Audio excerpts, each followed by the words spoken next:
We slip into this Thursday afternoon, 2 o'clock on the dial, 2:01 on the dial. Tony Gwynn Jr., Chris Ello, Matt Scraby. 4 hours of sports talk radio. We'll start with some Padre talk. We also have our first Padres 2025 projection conversation piece of the day, and projections in terms of not money, because that's obviously what we've been talking about, and seemingly. And we're tired of it. We are actually going to do some of the numbers, the stats of what guys could have this year, what kind of years. Yeah. We'll get into that later. I think for left field, we'll just have to do over-under on whoever you think might be out there. Right. We'll cross the left field bridge when we get to it, along with the couple starters that we'll have to kind of patch in there as well. But nonetheless, some Padre talk. Got a 30-mile zone in the 3 o'clock hour. Our normal stuff, daily Gambit, Chris versus the fans. Big five. How's the day for you gentlemen today? I'm feeling a little tightness behind my right knee. Uh-oh. And I think it's That's not a bad. hammy. No, it's not. It's not. To me, it's not bad because aches and pains are a regular part of life at this stage. Touche. However, I think it's a result of last night's softball. I legged out my first infield single probably since high school. Legged it out too, huh? Well, I'd like to give myself credit that I legged it out. He shuffled a little bit faster. Well, I was safe, so I did leg it out. But what I'm not telling you is that it was a ground ball up the middle that was slowly enough hit that the second baseman was able to reach it in short center field and still get the throw, and I only beat it by a half a step. So that was Sam, the second baseman, by the way, who listens to the show. So, Sam, that was a nice play you made. And your hamstrings are speaking to you today. Today, I'm having a bit of a reaction to that. I think, when is it time for us to have a talk with Chris? Sorry, Chris, you're not here right now. What's that? About to get me to stop? Yeah, well, Chris, doing you're not stuff? here right now. Tony, when do we need to intervene with Chris We don't. and tell him it's time to hang up the We old don't. cleats? Hang it up, huh? We don't. I want Chris to stay as active as long as should he want me possibly to. can. No, you're right. Being active at your age, especially. Chris, Marty, har. Is this where we're going today? No, Chris, because is you this- know, I mean, is this where we're at? Well, here's the thing: is 3 minutes into the well, show. here I'm twice as old as he is, and I'm twice as active. So I mean, Wait, how I does mean he that's know that? basically. I mean, basically that's what you're. How when does you're he know that? basically. You're basically telling on yourself. How does he know that? Well, other than chasing your dog running around off of the leash, Yeah, what do you you couldn't do that. What do you do? I do What do you hikes do for on the action? weekends. Which I one of your play favorite tennis. hiking? Which one of your favorite hiking It's spots? it's near the La Oria Trail is what it's called. You go from like Ranch Santa Fe a little bit out towards the ocean. You pop out near Manchester. It's great. Okay. It's great. All right, so you go on one hike a week. You chase your dogs when you let them off the I leash. play tennis. You play play tennis? tennis? All right, that's Okay, newsworthy. Knock it playing tennis is not. I hit the chase the balls ball. around. I chase the ball. Okay. I'm not good at tennis. Like Who is your? one of my guys from AA. We go meet up. Really? He's really good, and I How am often do you terrible. play He tennis? I have- basically uses you as like his Tony, He don't knows you- that when he invites me, he's not getting a game. Don't you find this to be interesting that this is our 7th year of the program, and I've never time he's mentioned pictured it. you with No, a this tennis racket before? I've done it for like a year, Okay. maybe. We're gonna need some video of this. I think I think the I think fact- this would be more entertaining than anything we've ever had you. I think in clip. the fact that in the time that we've all been together, you've known me to play hockey on a weekly basis, which I no longer do. So I did hang up the skates. When did you start? When did you hang up the skates? I hung up the skates when. I This like is- how we're hanging up skates. This is and another cleats. classic, Tony. If you're ready. Wait, this is more than the. I think something happened with the sciatic way back then, Dude, and that is painful. Yeah. it wasn't the problem is the nerve got squished. This is hard to explain, but the nerve running down my leg to the outside of my left ankle or foot, for whatever reason, lost the ability to have strength. So when I was on hockey skates, if I turned one way, I just fell down. So that was kind of the end of my hockey career. You're kind of like that kid from the Mighty Ducks who can't stop. I could turn it. I could go around in circles, but I couldn't go the other way. So you would just collapse. I did. My foot did not hold the weight of the turn. Like it wouldn't hurt. You just couldn't. Yeah, it didn't hurt, and I was in no pain of any kind. But yeah, if I turned, I think it was to the left on that particular inside of that blade or whatever it was, my leg didn't hold up. Timber. And I took acupuncture for like 6 months to try to get it back, and it never came back. And I just, I was good. I mean, I played a ton of hockey for a long time, but yeah, that's how that ended. But as long as softball, I did not know that either. As long as I'm, still playing softball, I still run up and down the court and referee. I think this is a good thing, and the fact that you're trying to get you to retire, get me to sit on the couch, that is the problem with all of us in general, is that too many of us sit on the stupid couch, and the rest of us pay for the fact that you all get hardened arteries at the age of 65. I'm not going to go down. How do we pay for that? But how do we pay for that? Because you're not healthy, and you find you're at the doctor, you're in the hospital, with all of these things that you don't stay healthy. You pay for it with so we all pay for it because the prices of our insurances go up. Okay, here we go. To protect you. Don't get me started. Unhealthy people cost us healthy people a lot of money. You guys didn't know I played tennis, though, right? You went down the street. You didn't want to go down there. Huh? Oh, I could go down that street all day. I'm doing it so that we don't, wade into those waters. Because this show is an island away from the world. All right, so let's get on an island and talk a little Padre baseball. Okay. My guy, John Morosi, was, I don't know where he was at. Was he on MLB Network? He was on MLB Network.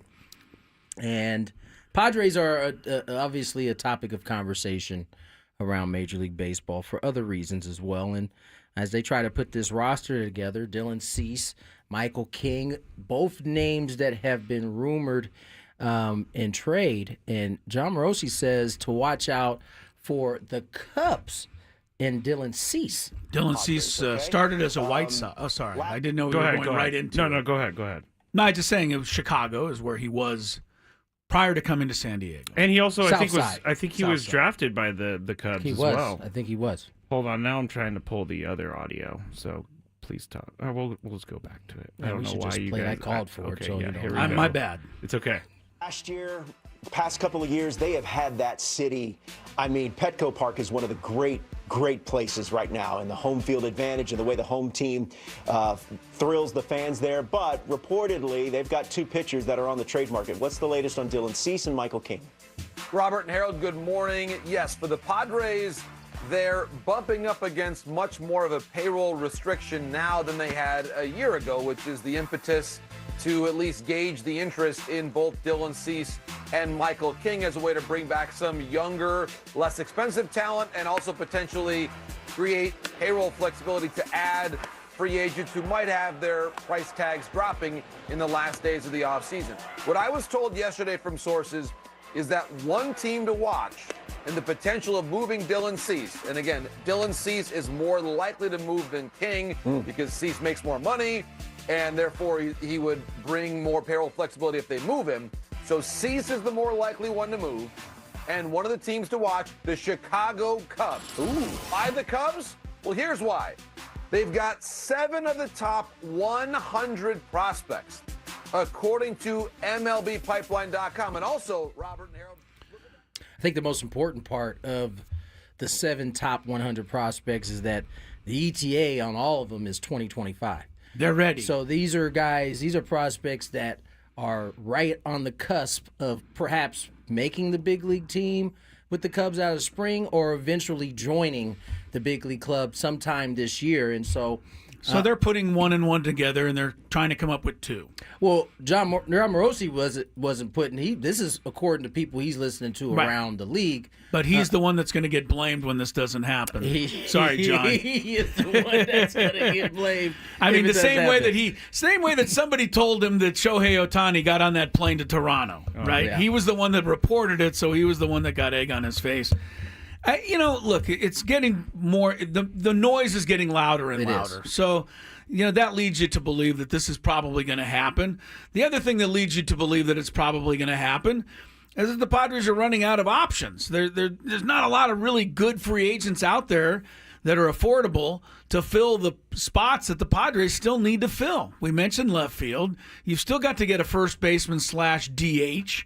The catching position I think has been addressed, but you could probably use 2 pitchers as opposed to 1. It all makes sense. Here's the thing that I struggle with, Tony. What's that? The number 1 prospect of the Cubs, the 19th overall ranked player in the minor league system, according to MLB Pipeline, is a guy named Matt Shaw, shortstop. What else? It says infield, but I can't imagine he's a top. He's got to be a shortstop, 19 unless right? he's a shortstop, So maybe we'll move another shortstop around. I have a question for the other side, but I know Tony has some news. Yeah, this just cracked off across my phone. Max Scherzer signs a 1-year deal with the Blue Jays for $15.5. If Max Scherzer's getting $15.5, that's a crazy market. Max Scherzer struggled with injury the last 2-3 years. Yeah, I mean, what Verlander get? 15. So there you go. Well, that's why. And that's why I say that Michael King, if they ever come to an agreement with him, is a lot more likely to get the 8 than he was the 7. Yeah. So the Hall of Fame veteran minimum is $15 million. I guess so. That's a great pretty way good. to put it. That's pretty good. That's a great way to put it. All right, my question for the other side is this, because the Gwynn and Chris official position is prospects or prospects. Wait, what's our official position? Prospects or prospects? Yeah, you don't know what you're actually getting in prospects. Prospects are prospects. Okay. You don't know what you're actually getting. Does this change that because they're going to be debuting in 2025? That's what I want to ask you guys on the other side. The Cub guys, if we are to get one of them. Like, are you guys okay with going Dylan Cease for 2 prospects? Okay. We'll get our thoughts on the other side. Gwynn and Chris just cracking off. More Gwynn and Chris on the other side.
All right, welcome back to the program. While we were away, Scraby's heart stopped. Is it beating again? You okay now? Yes. Adam Klug came in and It was a good one. Adam, scared you. Yeah, he did. Put the fear of God into you, basically. This is what I get for all the times I try to trick him. Yeah, we're going to spring training March. Yeah, 2 months. For a couple of nights, a couple of shows. Tony, of course, will already be there. Tony's put up in it's the Palace, basically. He gets a. He won't give me the moat code. He won't give us, and he won't tell us where it is. Why won't you give me the moat code, Tony? What is a moat code? A moat. The the water drawbridge to come over the around bridge your to your property? castle, Not a thing. to go to your castle. Tony's not even going for Not a that thing. at all. But we've been going back and forth with Adam Scraby and I about hotels and where to stay and where not to stay. And Adam said, well, I just talked with the upper management, and they've decided that we don't have enough in the budget for you guys to stay in a hotel. The only way you can go to spring training is if you guys stay with Tony in his apartment. And at that point, Adam had a smile on his face, so it became apparent he was joking. However, if he didn't put a smile on his face, Scraby was our guy convinced. Scraby was going to have a temper tantrum, as he sometimes can have when it doesn't go as I'm not going to go there. I'm not going I there. was this close. I was this close. I really wish Adam could have kept it together for just like 10 seconds more, because then it would have been full on Matt Scraby. I was more just doing it for us, Chris. I was doing it for us. He was going to be so pissed off. Well, rest the of thing is, show. why would you be doing it for us? I mean, you'd basically be doing it for Tony. He's the one that would be being imposed upon if we came crashing into his apartment for a couple of days. I love you guys, but you guys weren't going to stay with me under any circumstance. I knew that wasn't even a threat. It's fine. I agree. I even offered the floor, and Tony said, no. Good one, Adam. Yeah, not bad. He Gwynn did and get Chris, me pretty good. 2:20 is the time. Chris Ello, Tony Gwynn Jr., and Mr. Scraby here. Talking about the latest on the look, the Padres, there's not a lot of news, so rumors are the best we can do right now. And John Morosi, pretty well connected, MLB Network, said that the Cubs are the team to keep an eye on if the Padres do eventually move Dylan Cease. Scraby asked, before we went to the break, would we be okay with prospects in return as long as those prospects are ready to play in the big leagues? Correct. Before we answer that, I want to tell you that there's another. Harold Reynolds may send the entire city of San Diego into a panic with his idea of what the Padres should do. But before that, Tony, what do you think about the trade for prospects at this point? It's not my favorite. Yeah. The thing that made the Yankee deal so easy to swallow was that those guys we actually played against them. Like, we saw Michael King. Right. We saw Vasquez. And so Brito, although I'm not sure that we saw him, we knew he had some big league time. And then, obviously Kyle was a big leaguer. And then what was the kid's name that they traded to the White Sox for Dylan? Thorpe. He hadn't been up, but you had four of the five had been up. And so on Yankee team that was pretty good, or at least battling to get into the playoffs. So it was a little different. Now, there are a couple guys on this list that indeed have been to the big leagues. They aren't the necessarily top of the list guys, but I would love to, if in an ideal world, it would be somebody who had some time in the big leagues. You got a chance to see him. But if you are going to do the prospect thing, I like it to be guys who are scheduled to be in the big leagues this year. Right away. Yeah, because a lot can happen between now and the 2 years from now that they're supposed to come 100%. up. And you're really risking injury. You're risking just a fall off in performance. You're risking the fact that who's ever evaluating them is just flat out wrong. This way, if it's somebody that's ready to be on your club right now, I'm okay with it.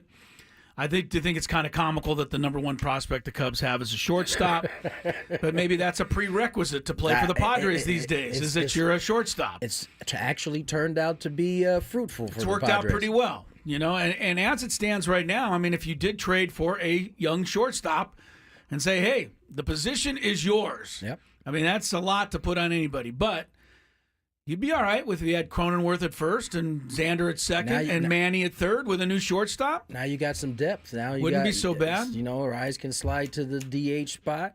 Yeah. And you've got enough pieces at that point to at least fill out your infield and your DH at that point. If you did that. So now here's the other one, and Harold Reynolds is a friend of Tony's. I know. I'd say a friend of the show to a certain extent. He's been on a few times. I think this trade idea, and here, at least I'm going to give Harold Reynolds credit. He's giving me a reason why he's saying this. But when I say it to you out there, be careful. I don't want you to drive into the next lane. Harold Reynolds thinks the Padres ought to trade Fernando Tatis Jr. And his reasoning is that if you're going to trade somebody established who costs a lot, in exchange for prospects or a bunch of stuff, don't trade pitching, trade hitting. You want to be as strong as you can on the mound rather than trying to outslug people. My reaction to Harold Reynolds' idea is, okay, but if the Padres ever moved Fernando Tatis Jr., I think there'd be complete, total anarchy. Now, wasn't there some folks asking for him to be traded last year? I remember reading a lot of that. Nobody in this room, or I'm not talking about this room, obviously, or majority of the people listening. Right. I think just making sure there are those people out there. Yeah, I saw a lot of it. You're not going to convince me otherwise. And they do try to get me to ask that question all the time, and I'm like, the answer is no, and I know the answer is no. We do not want to trade Fernando Tatis Jr. No, I agree. His contract is great because he signed it early. I guess you could say that he's been hurt, so the contract. But anyway, don't trade Fernando. I didn't say they were going to. I'm saying that's Harold Reynolds' idea. Are we going to hear from Harold? Yeah, I was waiting for that. If I'm moving anybody, the pitching is what made the Padres rise to where they're at. Their starting rotation's as good as anybody. They had the bullpen. They put all that stuff together. They pitched. They put them in games. Manny, you can't move that contract. Nope. Bogart's not moving that contract. There's one player that can change the whole direction of this organization. That's Tatis. And I'm putting him on the market to trade.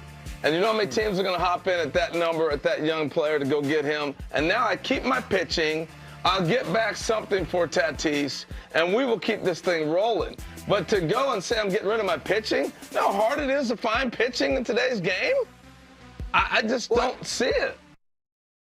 See what you're saying, Harold. Sorry. What do you see anything about it, Tony? Does any of it grab you? It doesn't grab me, but I see exactly what he's saying. Okay. The thing that put the Padres over the top last year was indeed that pitching staff and the bullpen to match. The idea is you have enough pitching, you're going to find yourself in enough games. The question is, the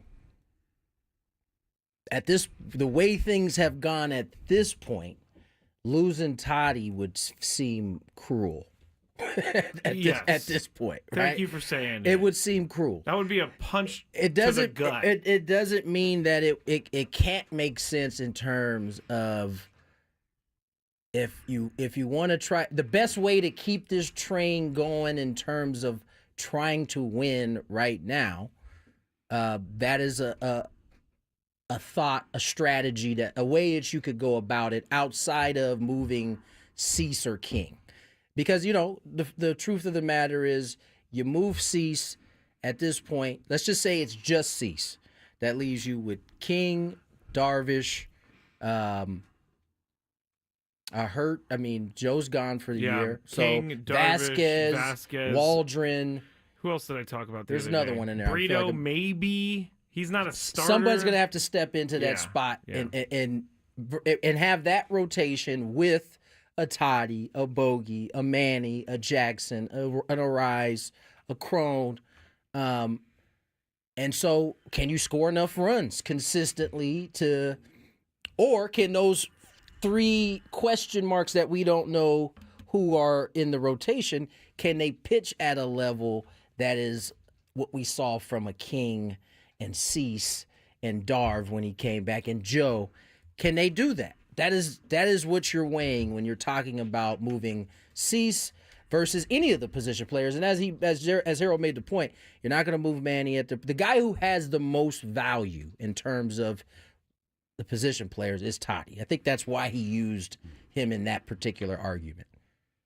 Yeah. The problem that I have with him as an idea is that even though maybe he gets the most back, we already have a hole in left field. If you trade Fernando, you got a big gaping gap in right field too. So you'd have to get a right fielder back. You'd have to add some pitching. You'd need a left fielder. Is Fernando going to bring 4 players? The question that is Cease going to bring 4 players? That's the question you have to ask yourself. Which holes are the most important to fill? I think you got to look. To me, if I have to trade somebody, I'm going to do a pitcher because I'm already got some pitching, and I'm going to count on some young guys to step in and take over that spot. I'm not saying that But if I trade Fernando, I don't have anyone to play right field. What pitching is it that you're speaking of that you have? Left over after I trade Cease? You said if I'm going to make a trade, I'd make pitching because I have some of that. What pitching is it that you have that makes you comfortable enough to say, all right, I'll move these guys? Okay, first of all, nothing's making me 100% comfortable you know right what I now mean? because I Within hate the the argument. situation. I hate the fact that we're kind of having to talk about this. I wish we were just reloading with a bunch of, big-time free agents, but we're not, okay?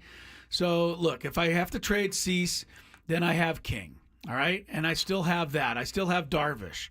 Okay. I still have I got question marks. I don't know. I don't have all the great answers. This is why now, I think initially I thought last year was AJ's hardest job. Just keeps getting harder. The further we get into this, the more it looks like this becomes his most difficult job. If you look at the ESPN San Diego Padres projected depth chart right now, it lists Brandon Lockridge in left field and Tyler Wade as your DH. I'm not knocking these guys. No one's going to feel comfortable going into the season with those two in regular everyday roles. So that has got to be addressed. So what does it have in the starting rotation in that same depth chart that you're looking Cease, King, Darvish, Vasquez. It says Musgrove, which we know is a Fugazi. So, I think Waldron is a guy I would honestly be willing to try and count on. Absolutely. He showed me enough last year. He's earned that much. Quite frankly, him and Vasquez have earned, at least going into spring training, the opportunity to kind of put their arms around the 4th and 5th spot, assuming C stays, King stays. I think they've earned that right. And we've earned the right to miss the break for the first time all week. It's all right. It's got to go about a minute and 10 seconds. Further. Yeah, that's it. Oh. Scrape. Is that true? Yes, it is true. We can go to break. Let's just go to break. Want to go to break now? You sure? Yes. On the other side, 2025 Major League Baseball projections, Padres projections. We're going to go have a little bit of fun. Yes, Fernando Tatis is in there. Ben and Wood.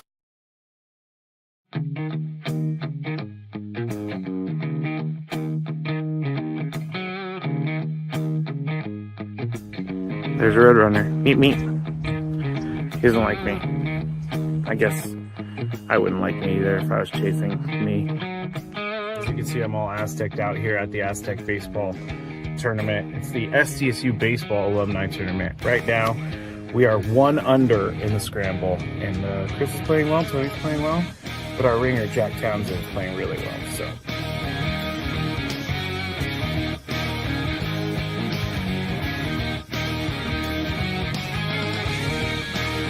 So Chris says I can't play golf, but this is the second birdie putt he's made for us. This time it was like 20 feet. Thank you very much, Scrape. But once again, you're hitting some very nice shots as well. I'm not usually complimentary to you, but I can't help but be complimentary. Your shot making today. With my what? Your shot making. You've hit some.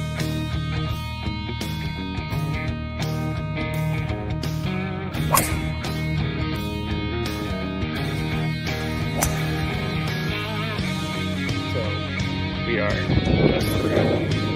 league 10 now, and it's getting really windy. It's actually kind of cold. I'm not gonna lie, I know we're in San Diego, but we're 3 under as a group. We just got off the birdie, and I just hit my defense.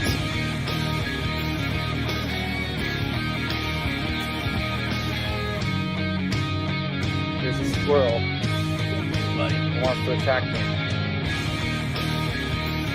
Squirrely! Ah. We just got our second birdie of the day thanks to this guy. Yeah, a 4-footer after It was a 5-footer. after our pro drove it 300 to the front of the green and then chipped it within 5 feet. Uh-oh. Gravy, don't feed the animals. Don't feed the animals. I do feed animals, but Chris made a birdie putt. Leaving the golf course. And we ended up shooting 63 once everything was accounted for, since it was a scramble and we had an SDSU golf player, Jack Townsend. He was with us and he did a lot for us. I think we shot 63 because of him, but we all had a good time.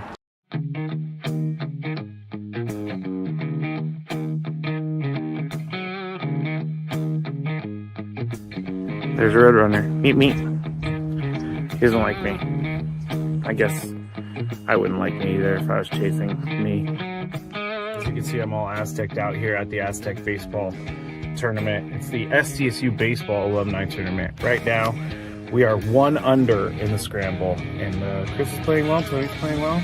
But our ringer, Jack Townsend, is playing really well. So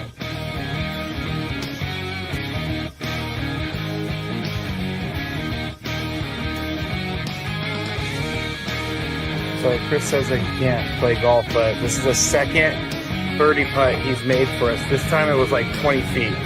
Thank you very much, Greg. But once again, you're hitting some very nice shots as well. I'm not usually complimentary to you, but I can't help but be complimentary. Your shot making today. With my what? Your shot making. You hit some.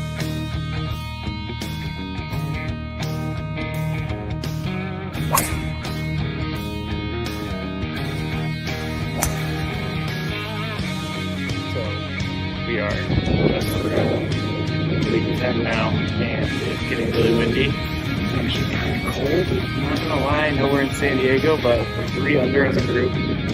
We just got off the birdie, and I just hit my defense.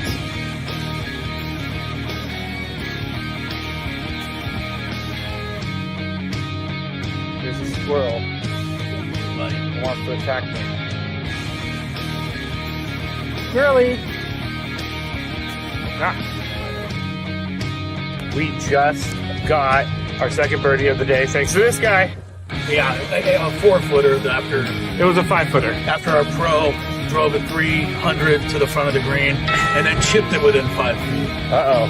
Gravy, don't feed the animals. Don't feed the animals. I do feed animals, but Chris made a birdie putt. Leaving the golf course. And we ended up shooting 63 once everything was accounted for, since it was a scramble and we had an SDSU golf player, Jack Townsend. He was with us and he did a lot for us. I think we shot 63 because of him, but we all had a good time.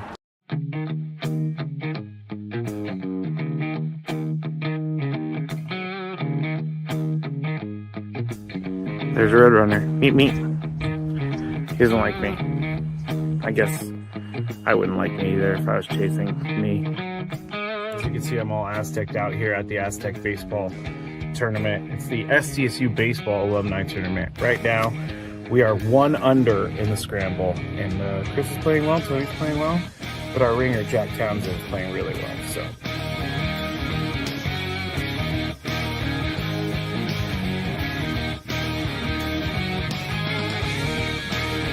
So Chris says I can't play golf, but this is the second birdie putt he's made for us. This time it was like 2:37 on the clock. Tony Gwynn Jr., Chris Ello, Matt Scraby.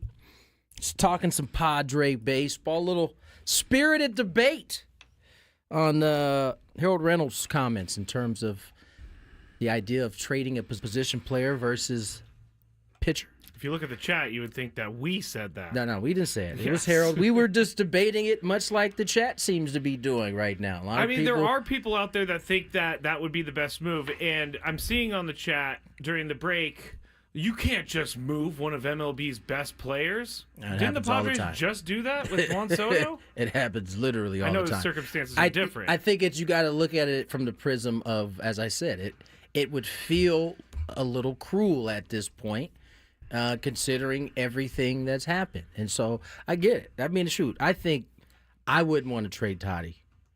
I don't want to trade I Toddy. can't believe they would even really And I don't know that entertain they it. would even entertain I it. really don't think they But would. for, conversation, peace, it's out there in terms of the Padres in the market.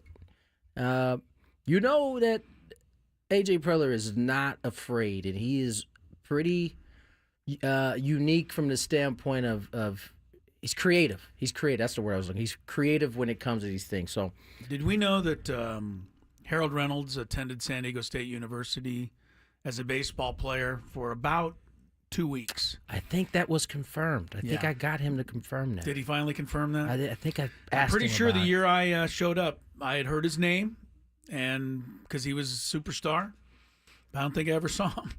And then I found out he was here for a couple of weeks. Moved on. He could have been a teammate of your dad's. Yeah. That's why I bring No, that I mean up. it's that was it was a different college landscape. Different at world that point. then. Yeah, Sure. for sure. Talking some Padre projections. We haven't done that this year.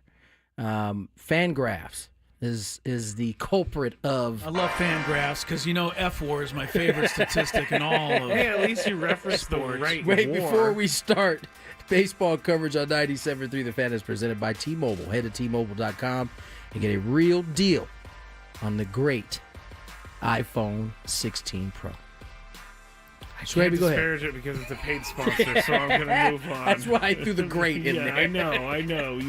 I They're can't paying your react. salary. Yeah. I can't react. Don't you forget it. All right.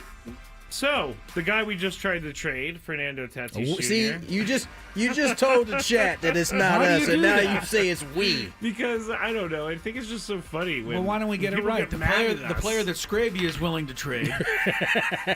I'm willing to trade... You're not willing to trade him. No, You're not really Fernando. Are you kidding me? I love Fernando.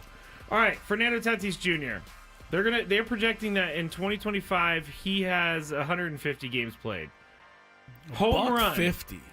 That I think that's a question. He's never made that before. Yeah, let's talk about that. Over under 150 games played for Tatis. I think even if he was healthy all year, they'd give him 12 days off. So, and he's going to get nicked up somewhere. So I have to say under. Guys don't play more than 150. I'm gonna say in 150. general. I'm gonna say he's gonna. You think he'll make quite 150? frankly,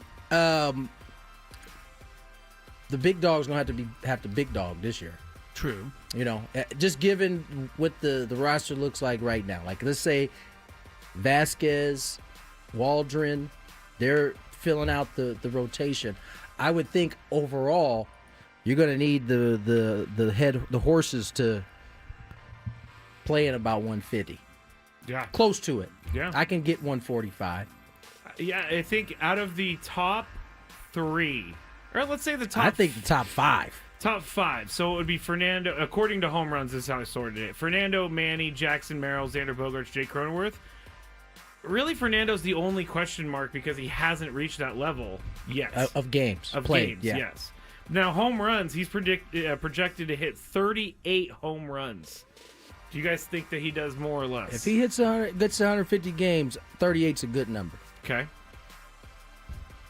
I don't want to be the bearer of bad news, but other than his 42, he's never come near that. He had 42 in 2021. That would 2 be years. more. Well, 2 years ago, right? I said, but beyond that, no, 38, too many. 38 is too many. RBIs, he just has 101. He would lead the team in RBIs. Depends on where he bats, right? Yeah, right. He's never had a chance. Do you know how many 100 RBI seasons he has, None. Tony? Yeah, Zero. zero. No, None. didn't have any. This is the year. For Say 100 RBI 37, season. It 37 home runs, 102 He won't go to RBIs. 38, but he'll go to 37. Hey, if I bet under, I just got to get under, right? I don't know. It depends on where he's hitting in the lineup. It does matter. It does matter a lot, actually. All right, Manny Machado. He's also 150 games played. I think we say that he can do that. We've seen him do that many times. 30 home runs. Wait, Manny, Toddy was hitting what? Third? No, Second. Second. Prof was hitting third? Profar hit third Okay. last year. Okay. All right. Sorry. What'd you say now? Manny Machado, 30 home runs. Book it. Yeah. Are we already given Book the it. 150 games? I mean, Well, you are. He usually does that every He year, does, right? Yeah. 2 years ago, he had 138. I don't remember that. Did he have injury Was a it couple the years ankle? ago? Oh, the ankle, yeah. And he still played through most of it, actually. Yeah. Dude is Yeah, a 150 looks- Wolverine. You really should bet that based on his history, for sure. I know Tony's going to say yes on that. 30 home runs, I think book it too, because basically he hits 29 home runs in his career, right, Chris? You have his page open, I'm assuming? He had 29 last year and 30 the year before that. So 30 home runs, I think he goes over. 97 RBIs. RBIs are a hard thing to project, but It's all hard to project, by the way. home runs are easier to project, in my mind, based on nothing at all. Okay. But RBIs is all very Manny's had 13. circumstantial. Manny's had 12 full seasons. He's been over 36 times. So betting 30 is actually a 50-50 proposition. Yeah. But it's easy in your mind. Yes. Just wanted to clear that up. I forgot to do the average on Fernando. Sorry, everybody. I wanted to do average 280 for Fernando. It's a good I number. think his career number is probably in the 270? 270s. Yeah. Yeah. I think that's a good number too. His OPS would be 877, which you'll take. That's what Fangraphs Yeah, is the saying. projection. Honestly, this is kind of fun. Who sits there and does that? Computers. You know the answer to that. Computers do, Chris. No, I thought it was Cynthia Freeland. No, she's on the NFL Network. Oh, that's right. I think you Honestly, actually put her out of a job. If these guys have the years that are being projected, Yeah, those Playoffs. are Those- really this good years. team's yeah. got to. I mean, it'll be some good things happening. All right, now Manny Machado's average 268. I think that's right around where he is. I mean, Manny is a man of averages. Like, he will hit his career averages. He's the most consistent. Yes. Jackson Merrill. Now, this one surprised me a little bit. They're projecting 25 home runs for Jackson Merrill. Why did that surprise you? Just because he didn't come into the Padres as a home run threat, and he became a home run threat last year. And You think 25 is low?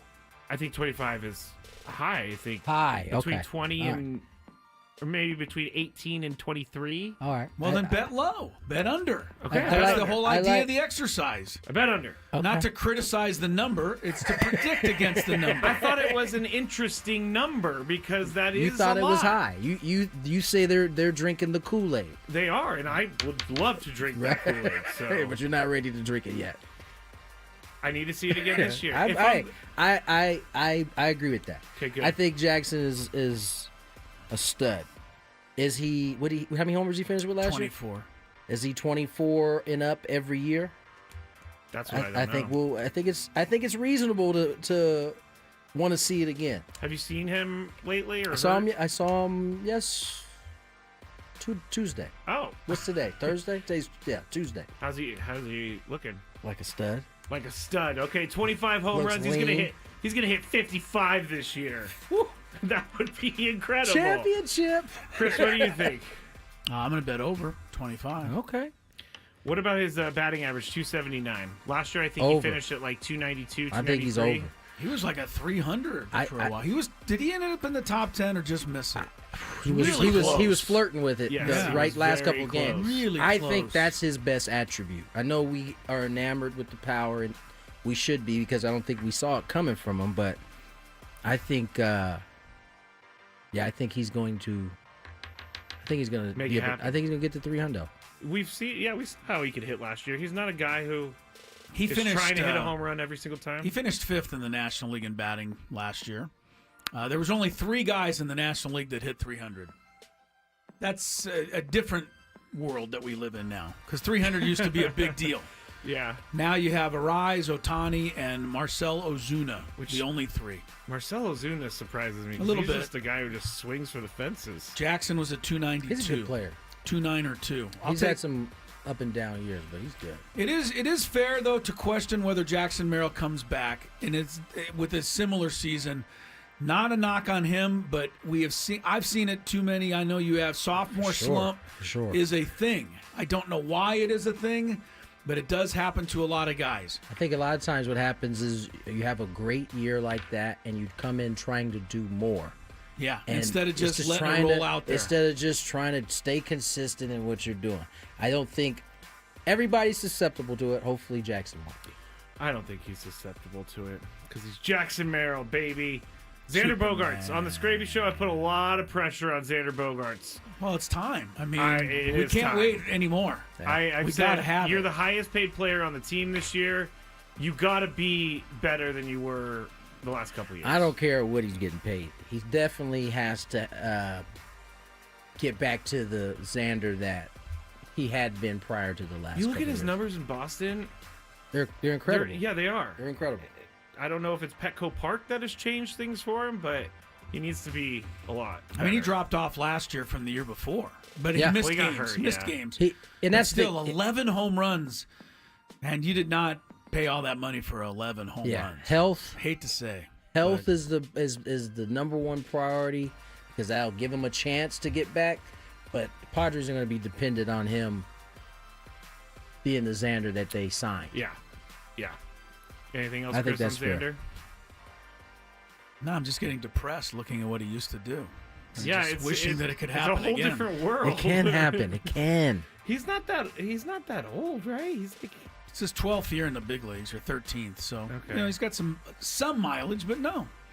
He's let me just figure it out. He's 32 years old right now. He's not old at all. He's right. He's still in prime part, so he's capable. he's capable. I believe in you, X-Man. Jake Cronenworth. I didn't realize court was in session. But Sorry. somebody let a gavel loose in Tony's hands over there. Now, Jake Cronenworth, I think we know what we're going to get from Jake. I don't think we do at all, Okay, why is that? because the last 2 years have been wildly different. So how could we know which one we're going to get? I know what we hope we get. The 2020 version? I think that version was a 2020 Yeah, we got to version. throw this. We got. I'm As sorry. it pertains to. I'm sorry, the last 2 years have been not what he was hoping for in terms of. Well, he had 17 homers last year. Yeah, but last 241 year- was He a had little 83 RBIs too. Yeah, I think he had a better year than we're giving him Did he credit not for. bat right in the middle of things, He though? absolutely did. So that helped. Yeah, don't get it. Listen, you don't need. I mean, as much of a beautiful thing it would be to have just due to 270. Everybody. Yeah. Everybody up. That's not how it typically Not works. realistic. Jake put together a really solid season. 17 and 80. What? 88. 83. 83. That's pretty good for what you know. I think you went into the season thinking you might get. Yeah. And so, would you I like want to the see Jake- the average come up? Yeah, for sure. I want the Jake that had that cycle and 16 RBIs in that one game at Washington that year. I want that every game. You want him to cycle every game? Yes, don't you? Scrape. I mean, it would be fun. Remember It's that? a lot I was to like, ask, we're but, never going to get him out. You know what? I take it back. You are right. Consistently, you can expect 15 homers and a 250 average and hopefully 80 RBIs. There isn't a lot different. You're right. Gonzo says he give you got that. married. He's in love. He's going to focus on the game and nothing else. I did see he got married. He definitely got married. So that's a good right. I'm thing, trying to I go back guess. and look through these seasons. 21. Is this? Yeah, this is right. Yeah, 21. He had 21 homers. 21 homers, Yeah. 71 ribbies. And they didn't make the playoffs that year. Following year, he had 17 and 88. Or excuse me, and 88 RBIs. The drop off was 23. And then he bounced back. And then he last bounced year. back. I think in terms of who he is, in terms of average, I think you don't know. Because if you look at all of his years, they're completely different, right? 285, 266, 239, 229, 241. But in terms of when ducks are on the row or on the On the pond? bases on the pond, he comes through. That was his superpower last year. Yeah, true. Last one is going to be where did he go? Luis Ariz. 307 batting average, 10 home runs, 62 RBIs is the projection from Fangraphs. The only thing I'll bet on is it'll be over 310. Was it 310? 307. 307. In his sleep, he's over 307. Didn't he Come on. win it last year like with a 314. Okay, 314. Unfortunately, With a torn thumb ligament, That's I true. might add. That's unfortunately, didn't hit 312. Because then your dad would have come off the books. Your Your dad right now is the lowest batting average ever to win Yeah. an NL batting title at 313. It was looking like it was going to be that way, and then know. Luis got hot right at the end there. Luis got to 314. But I don't you think, Tony, 307? I mean, I think almost that's low. right-handed he could hit 307. What I like about this year's or this projection, because for Luis, he's the type of person that I'm already booking the 300 part, right? So you know you can get that, but you look at the on base, it's up around 360. I got him at 353. He was lower than that last year in part because of that thumb. And so if he's getting on base at that clip, maybe a little bit higher, hitting in the leadoff spot again, that then means that whoever's batting second, Toddy, or however they shuffle this lineup, is going to get a chance to do some damage. It might even be Bogey back to hitting second.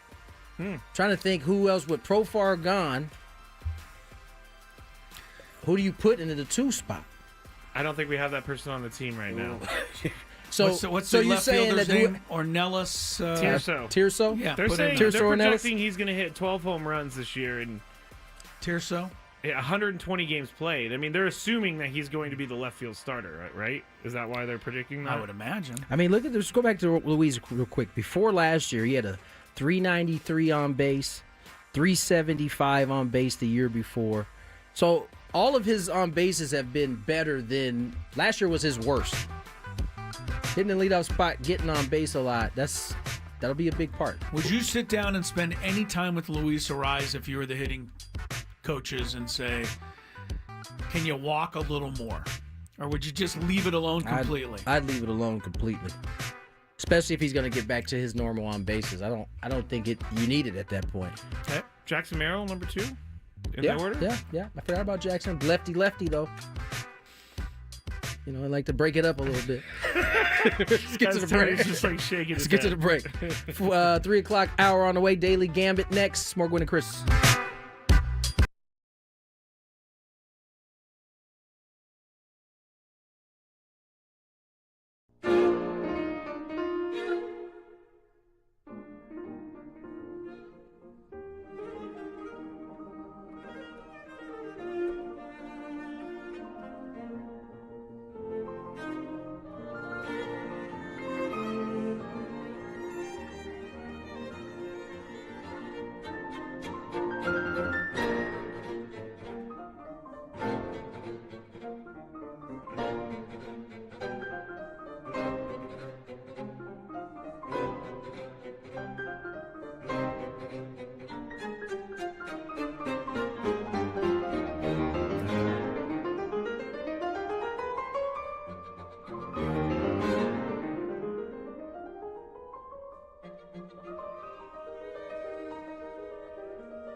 How's your day going out there? Welcome back to Gwynn and Chris, 301. No matter what's happening with you out there today, you're probably having a better day than Justin Tucker is. We'll get into that story about the Ravens kicker as we move along here on the program today. Hour number 2 kicks off, Daily Gambit right around the corner. Spent the first hour of the program pretty Padres-centric, going over a couple of rumors out there. Number one being that Dylan Cease, if he is moved, Cubs would be a good destination. You may want to look up the infield prospect Matt Shaw. That is the name a lot of people think could be coming back to the Padres. If that all works out, Harold Reynolds says the Padres should trade Fernando Tatis Jr. to get a bunch of players in return. Matt Scraby signed off on that immediately. Don't do that. Don't He do was like, that. yes, good idea. No, I was Wish not. I had thought of it. I did not do that. Wish I had thought of it. Did not. Max Scherzer will be a Toronto Blue Jay this coming season. The future Hall of Famer signs a $15 million deal north of the border. What else is going on, Scrabe? How was your dog walk today? Any issues? It must have been good. He's in a decent mood today. I know he so hasn't. He I've hasn't, learned any complaints. he hasn't come in here rattled. I've learned that if my dog walk goes smoothly, I have a great day. If it doesn't, Keep him on the leash, ruins and my it'll day. go It's smoothly. It's funny what happens when you follow It's the not- rules and keep yeah, him on follow the the rules. leash. Not too tough. Why do you Why keep are looking you at kill? me? Why are you guys? I went back and listened to that segment because someone told me I was a crazy person, and I can't disagree. Okay. But What are you about to say then? I am a good dog owner. I'm just saying the I think two you're stories. a good dog owner, but you're somebody that doesn't like people to look at their text and their phone in the car, yet you let your dogs run different around things. willy-nilly. No. I mean, the same Two different thing. things. Rule following. Guess what? That person looking at their phone in the car could be going 80 miles an hour and crash. And you claim to be a rule follower, yet And you. your dog running amok off the leash could bite some lady, Yep. I don't. causing Lawsuits. havoc. I don't believe a boy, true you don't have the. mistake. You don't have the. You don't have the pockets my to you don't be. have the don't pockets bite. for a lawsuit. My dogs don't bite. No, they You would never sue know. me, and I'd be like, here's my life savings, and hand them $1. They would probably somehow try to sue the radio station because you're a employee here. you know what happened? They would start garnishing his wages. And Garnishing. You talk about a that's always madman. fun. If he came in here and his check was zeroed out before he even got a chance to do anything, Zeroed out. What's the difference between now and? No, I am a good dog owner. The first time, because I keep getting this on social media. The first time I told everyone about, I was in the wrong, and I have said that since that day. This time, simple mistake. The dog got loose while I was trying to get her inside. I think because you had the first incident, I don't think you get a pass on the dog getting by you. Chris? Because especially I can't help you. when you had Lucky harnessed, you let him out of the harness because he I did not let him out. he got himself out. He Harry Houdini'd himself out of that harness. All right, I'll give you that one. He was like a psycho trying to get out of that thing. But anyway, Dogs have proven the ability. that was lucky. Let's go to today's daily. Okay, Gambit thank you. while we still Do you like money? I think about money a lot. Do you like money without doing anything? Winning. Do you want to make money while watching sports? I think Washington is immortal luck. Washington! Woohoo! If you answered yes, this is your segment. Just don't blame us when you lose. Nothing is ever your fault. It's your game. Take it. Gwynn and Chris go through the top bets of the day in The Daily Gambit on 97.3 The Fan. Daily Gambit is our daily sports betting segment here on Gwynn and Chris. Please, everybody, gamble responsibly. Last thing on this dog thing, because the chat immediately goes, oh, you can get sued for that. Yes, Adam, I know I can get sued for that. I did not do it on purpose. And I do leash my dogs ever since that one day. That's all I'm going to say. I'm moving forward. I am a good dog owner, everybody. Sounds good in theory. The Houston Cougars. I don't even know who they were playing last night, honestly, at this point. West Virginia. West Virginia, that's right. They were 9-point favorites over the Mountaineers. And we all chose Houston. Houston won 63-49. So Nice we won work. that one. Now, Utah State was an 11-point favorite over UNLV. Tony and I chose UNLV. Chris chose Utah State, and Utah State did win, but they did not cover. They won by 5, 76-71. Yes, sir. Boise State at Nevada, or Nevada at Boise State. You two chose Boise. I chose Nevada. Boise was a 7.5-point favorite. They won by 10. Yes, sir. 66-56. Celtics against the Bulls. Celtics were 14-point favorites in this one. Tony and I went with the Bulls. Why did we ever have any faith in the Bulls? I don't know. Chris went with the Celtics. Celtics won by 22, 122-100. Whatever happened to your Bulls? Typical. I mean, they win 1, they lose 4. Chris I don't know knew. if you've been paying attention. Chris knew. He picked the right Yeah, I one. picked the Celtics. Against your own team. Who scored more points? Jalen Brunson at the Nuggets or Cade Cunningham at the Pacers? Tony and I said Brunson. It was close. Chris said Cunningham. And these have been pretty close lately. Jalen Brunson had 30. Cade Cunningham had 32. So Winner. Chris wins that one. Is this an actual bet that you're pulling, or are you just pulling those two names? No, I look at their projected point point And and you I put them pick together? guys that are similar. Okay, because they They have have been similar they have been pretty projections. close. They've been very close. Yeah. Nikola Jokic, 50.5 points plus rebounds plus assists. You guys went under. I went over, and I was not even close. I want to talk about this. Where was he 6 and last 6. night? Draymond Green tweeted out during the game, kind of being critical of the way Cat was playing defense. And, you see this final stat right there, 17, 6, and 6, which is good numbers for a normal player, but Not for Jokic. for Jokic, it seemingly worked. So I thought it was interesting. What did Cat do? Well, Cat was fronting him. Okay. Was fronting him the whole time, and Draymond had kind of an issue with it. Why? I'll explain when we have some time in one of our segments. It was an interesting take considering how successful it was. Yeah. For I think everybody would try Cat. it if it Absolutely. If you could hold him to 17, 6, and 6, that's a win, as opposed to 30, 20, and 18 or something crazy like that. Agreed. Sorry, being yelled at in the chat. Jalen Brunson was at home, everybody.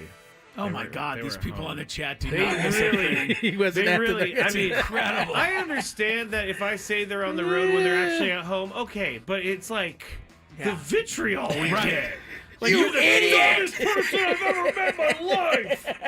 And I know that Danny is not saying that, but That's the chat hilarious. gets You real idiot! crazy. It is pretty funny. We do man. like See, the this chat, is though. exactly what I'm talking about with the Kings. Go ahead. Kings of Florida. Florida minus 1.5 on the puck line.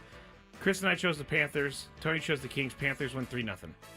I don't know why I keep doing this. I don't know either. You said it They yesterday, too. literally lose every time I bet on them. I'll give you another That's chance true. today, Tony. To Hold on, bet Chris. the Kings? Download the Odyssey app and listen to 97.3 The Fan on the app for your chance at the ultimate trip in the Slam Dunk in Vegas contest. All you have to do is download the Odyssey app, log in, and listen to the station for at least 1 hour to earn your daily entry into this national contest. Grand prize is travel and accommodations for a winner and 3 guests to Las Vegas, plus $20,000 to fund the ultimate viewing experience for the first 2 rounds of the College Basketball Championship Tournament. So go to the Odyssey app and listen to 97.3 The Fan for your chance to win. Chris? Will do. All right, Tony's still in the lead, 12-6.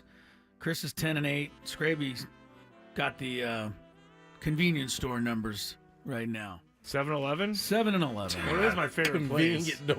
Convenience store I do numbers. spend more time in 7-Elevens than anywhere else. Probably. We just so. had our first run-in at the same 7-Eleven You at the and same Chris, time. It which is doesn't so happen very weird. often. I went today and I missed you, Tony. Yeah, I didn't go. was If I saw Tony in 7-Eleven, I would walk out. It threw me. We're in an alternate I will tell you, it universe. threw me. It threw It me. would be so weird. Yeah, it threw me. I thought he only shopped at Gucci. He gets You've his, never seen me with Gucci on. he gets his Sour Patch Kids at Gucci. Yeah, it's the Gucci bag.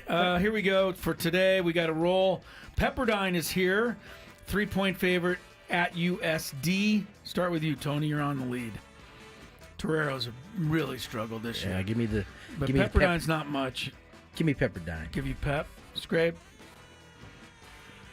Faith in the Toreros. Not really, I'm sorry. Pepperdine. Yeah. Yeah, I've had. I just want USD people to know that I have picked USD often this year, and I've lost often. I'll take Pepperdine. UCSD. They're having an amazing year. We really should try to get one of their coach or somebody on, Scrape. UCSD. Oh, yeah. They've had a great year. I mean, we talk all Aztecs. These guys are right there for the conference title. They're at Hawaii tonight. 7.5-point favorite. Tony.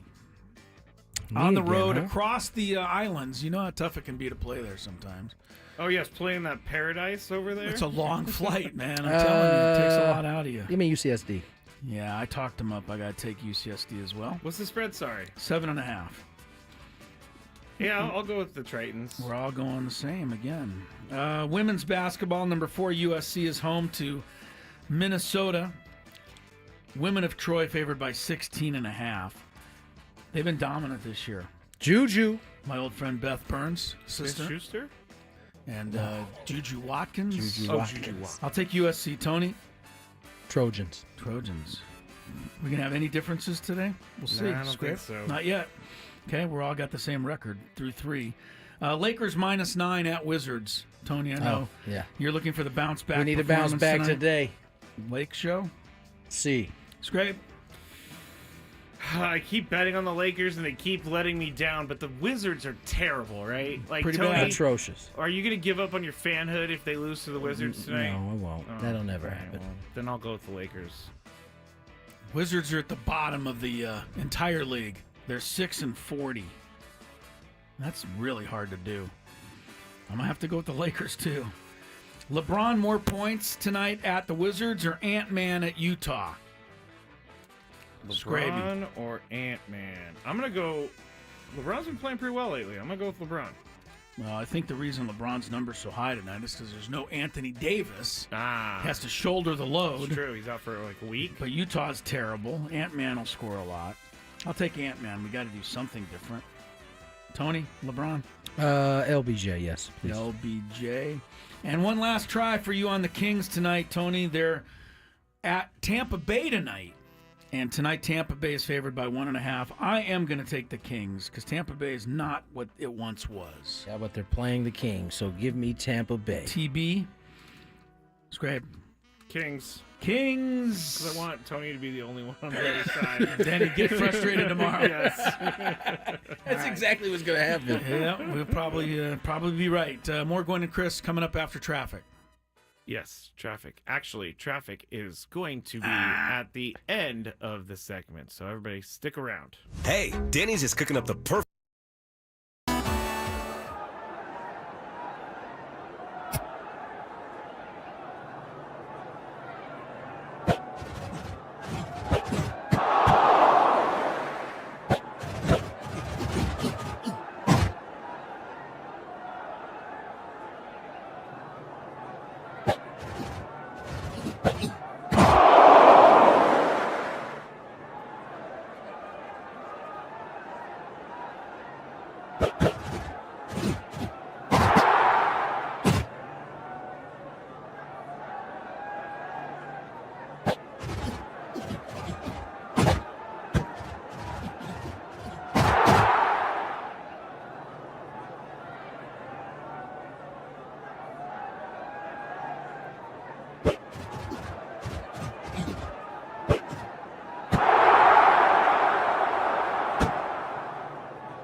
.319 on the clock. Tony Gwynn Jr., Chris Sello, Matthew Scraby.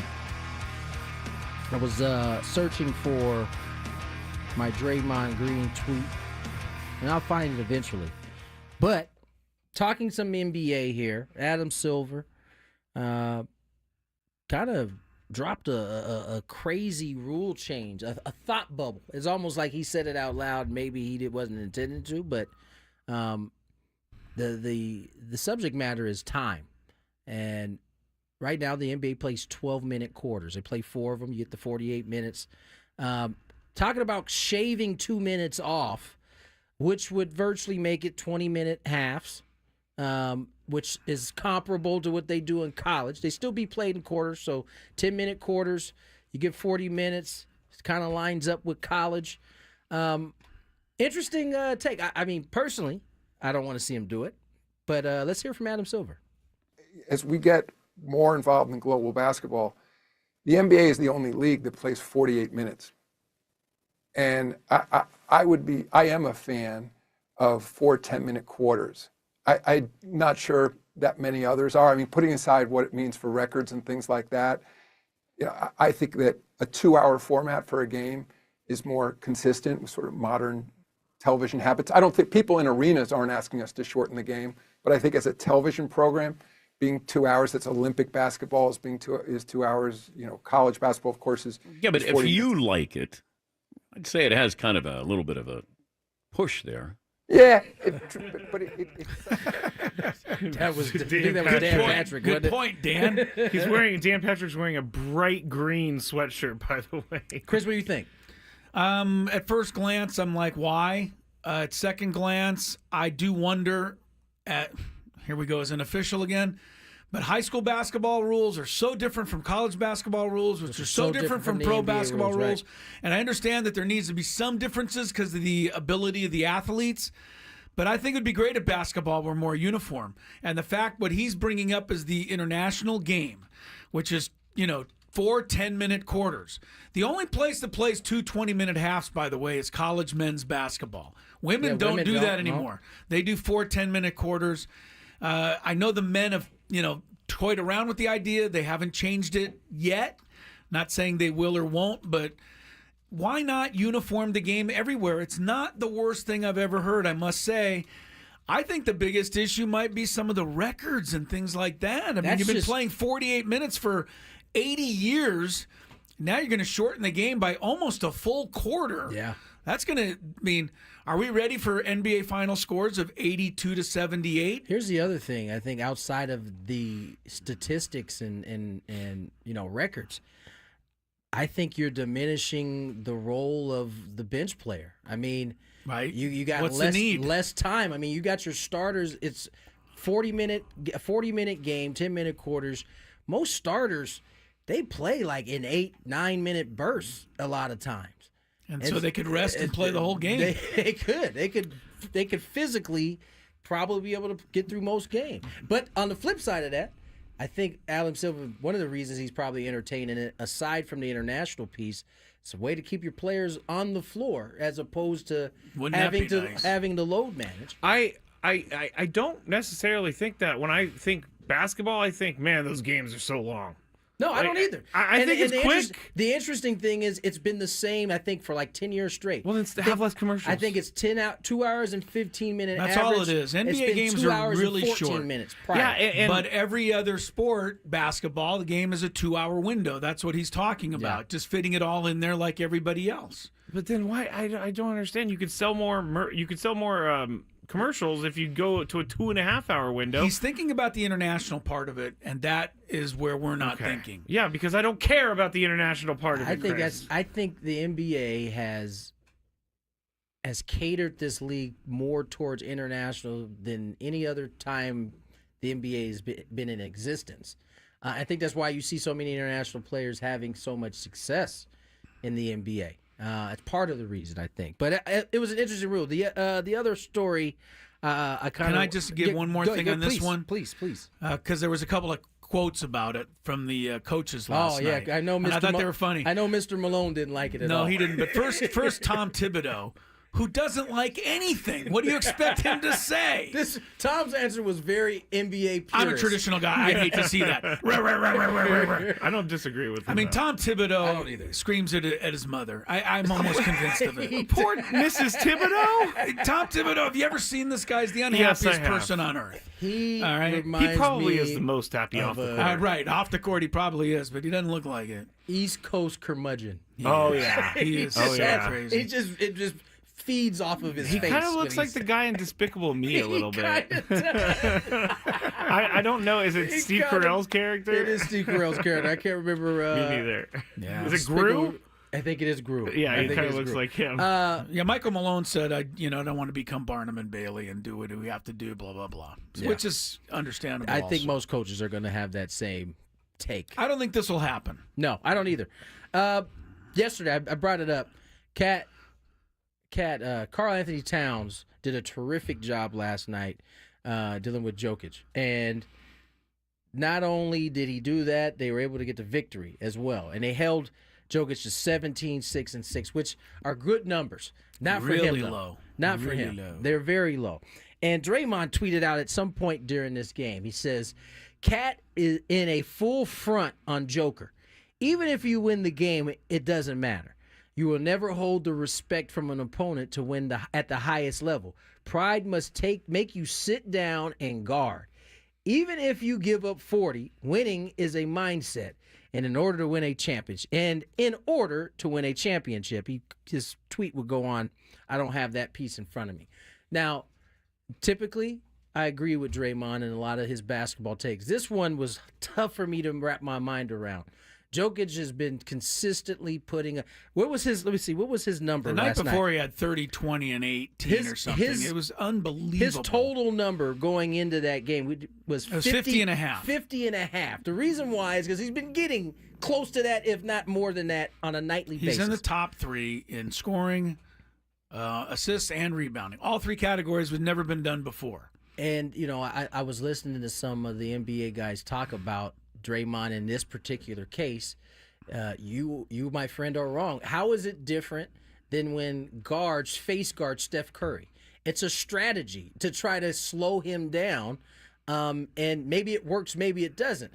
If it doesn't work, you make an adjustment. I don't necessarily think fronting him makes him have a mindset that is not of a champion. I mean, to me, it was, listen, we got to try to do something different to stop this guy. Let's front him. Let's see how that goes. I think Draymond, I almost in the distance can see what he's trying to say. I can too. I can't get there. No. If somebody told Draymond Green that you can win the NBA title by fronting Jokic, or you cannot win by getting behind him and just manning up. Yeah, you're going to get in front of him if you can. For sure. So, and I bet you a whole bunch of other teams are going to try this tactic. Absolutely, now until Jokic makes a change. So, yeah, I thought that was interesting from Draymond. He caught some flack from some former NBA players who were talking about it. I can't remember. Green, shooter, just played for the Lakers. You guys know what I'm talking about? Nope. Yes, but I don't know him. AC Green? No. I don't even know if that's a guy. That is a guy. Oh, Very good. okay. He wasn't the shooter that Tony's speaking It's not of. who I'm but- talking about. Yeah. Nonetheless, I thought that was interesting. All right, let's get to break.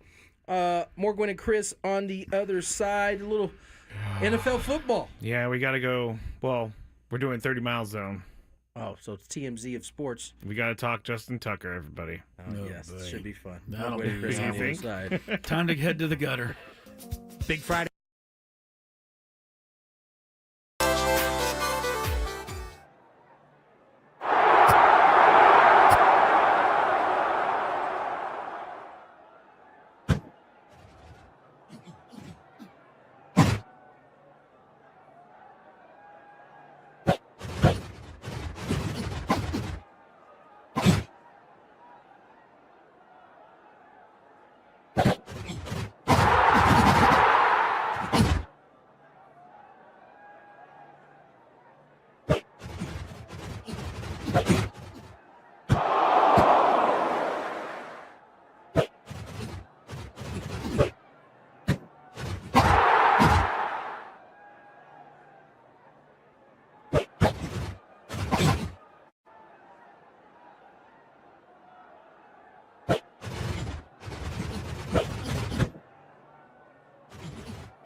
We love Spiros. Yes, we do. We love Spiros. How about you? Spiros Mediterranean Cuisine, Coronado in La Jolla. For dining takeout options, SpirosCuisine.com. Chris Ello, Tony Gwynn Jr., Matt Scraby, actively trying to trade Fernando Tatis Jr. I just love it. Thought it was a really good idea, and now mouth. we can't get him to get off this idea, Tony. About trading Toddy? Yeah. I mean, he's just been on it all day. If anyone in this room would be okay with it, it would be Chris. How would it be okay with me? He's trying to flip the script on you, Chris. Because he's trying to put the pressure on you. Yeah, okay. Yeah, because I didn't say it. You sure you didn't say it? It sounded like you said something similar to that. I did not. No? Tune into the Scraby Show for the confirmation. Sometimes this show, during the breaks, it's a little sad. I mean, thoughts and prayers with anybody who knew anyone potentially in that plane crash today outside Washington, D.C.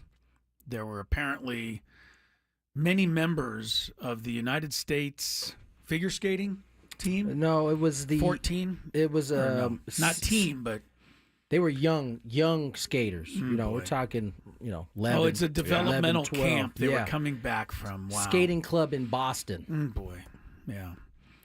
Obviously a terrible tragedy, and if you're connected in any way, thoughts go out. And then for some reason, we go into this whole thing about travel and flying and how we get nervous every time we get on a plane, and I get worried. Yeah, someone who doesn't. As somebody who has to get on a plane tomorrow. Yeah, thank you for bringing. Sorry, but if somebody doesn't like flying in general, it's a scary situation because if you know anything about planes, there's a boatload of them up in the air at the same time, and it's really remarkable hard. Go ahead. that it doesn't happen more often, and thank goodness it doesn't. But you're safer on a plane, Chris, than you are in a car, right? Basically, out of all the transportation. Statistically, that is true. I know people don't believe me, but statistically true. But the figure skating community has definitely been rocked by this news. So with that, we will check a little of our traffic in town here, or not. Nope, not yet. We'll get into it at some point. We will. Then let's go 30 miles away to the zone. To the zone. I like that. If you don't know your sports gossip, can you really call yourself a sports fan? It's time to bring together sports and celebrity gossip. We call it the 30-mile zone, mainly so we don't get sued by the real company. On 97.3 The Fan. All right, so just some celebrity sports gossip. This is Scraby's favorite segment. Because I have so many stories today that I need to tell you guys about. First one is going to be something I think we're all going to love. Jameis Winston has a second job, everybody. Oh, this is great. He is going to be, according to Ryan Glasspiegel of Front Office Sports, he reported that Jameis Winston is going to work as a correspondent for Fox Sports Digital in New Orleans ahead of Super Bowl 59 between the Chiefs and the Eagles. I think he's going to do great. I think he's going to do great, too. I think he's made for this type of thing. He's going to be featured in video journeys around the city of New Orleans that take audiences to his favorite dining. Is he from New Orleans? Nowlands? He might. I'm not sure. I've seen a feature story on him. I don't recall that being the case. Because he went to Florida State. Yeah. So anyway, he's going to take people around New Orleans, and he's just going to be himself, which is entertainment. Plenty enough, right? Saw Jameis on the new Jason Kelce late night talk show last week. Did you like the show? You watched that? Happened to be home. It was on. I caught pieces of it. It was caught a little bit of it. Right. They had it snowing in the studio, which I thought was an interesting touch. Who else was on? Jim Gaffigan, the comedian, was on there. And stealing the show basically was Ryan Clark. Most of his stories. But Jameson was the other guest. He was talking about playing in the snow. Right. And how much more he liked playing in the snow versus when it's like blazing hot outside. So you can add layers when it's cold. He said you can't take anything off. He played at Florida State, which is I think the Jason Kelce show has a chance to work. I think there's a space. See, that's the thing I was going to say.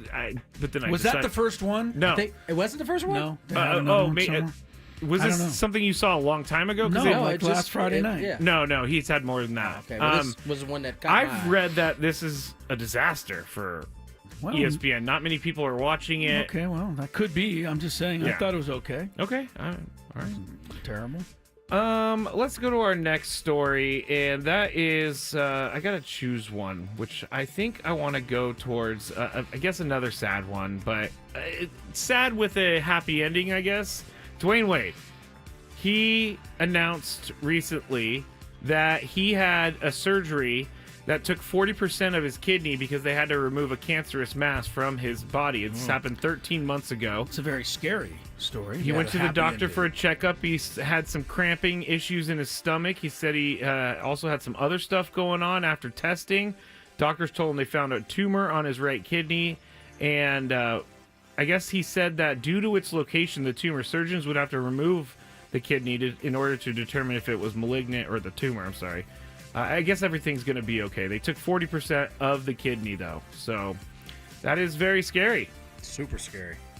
It's a reminder to everybody to check. Just what I was getting ready to say. Yes. Because if you don't check, if you're one of those people that says, well, I don't want to know, you're just hurting yourself. Then if they do find out, it may be too late to do something about it at all. Yeah, that's very true. So it's something to keep in mind if you are one of those. I'd rather not know people. And Now- I think there are people like that, honestly. Yeah, sure. Oh, yeah. Don't want to get a checkup. There's a lot of them that I meet in my meetings. Yeah. Oh, yeah. Right. This one is another sad one, but I think this is a PSA.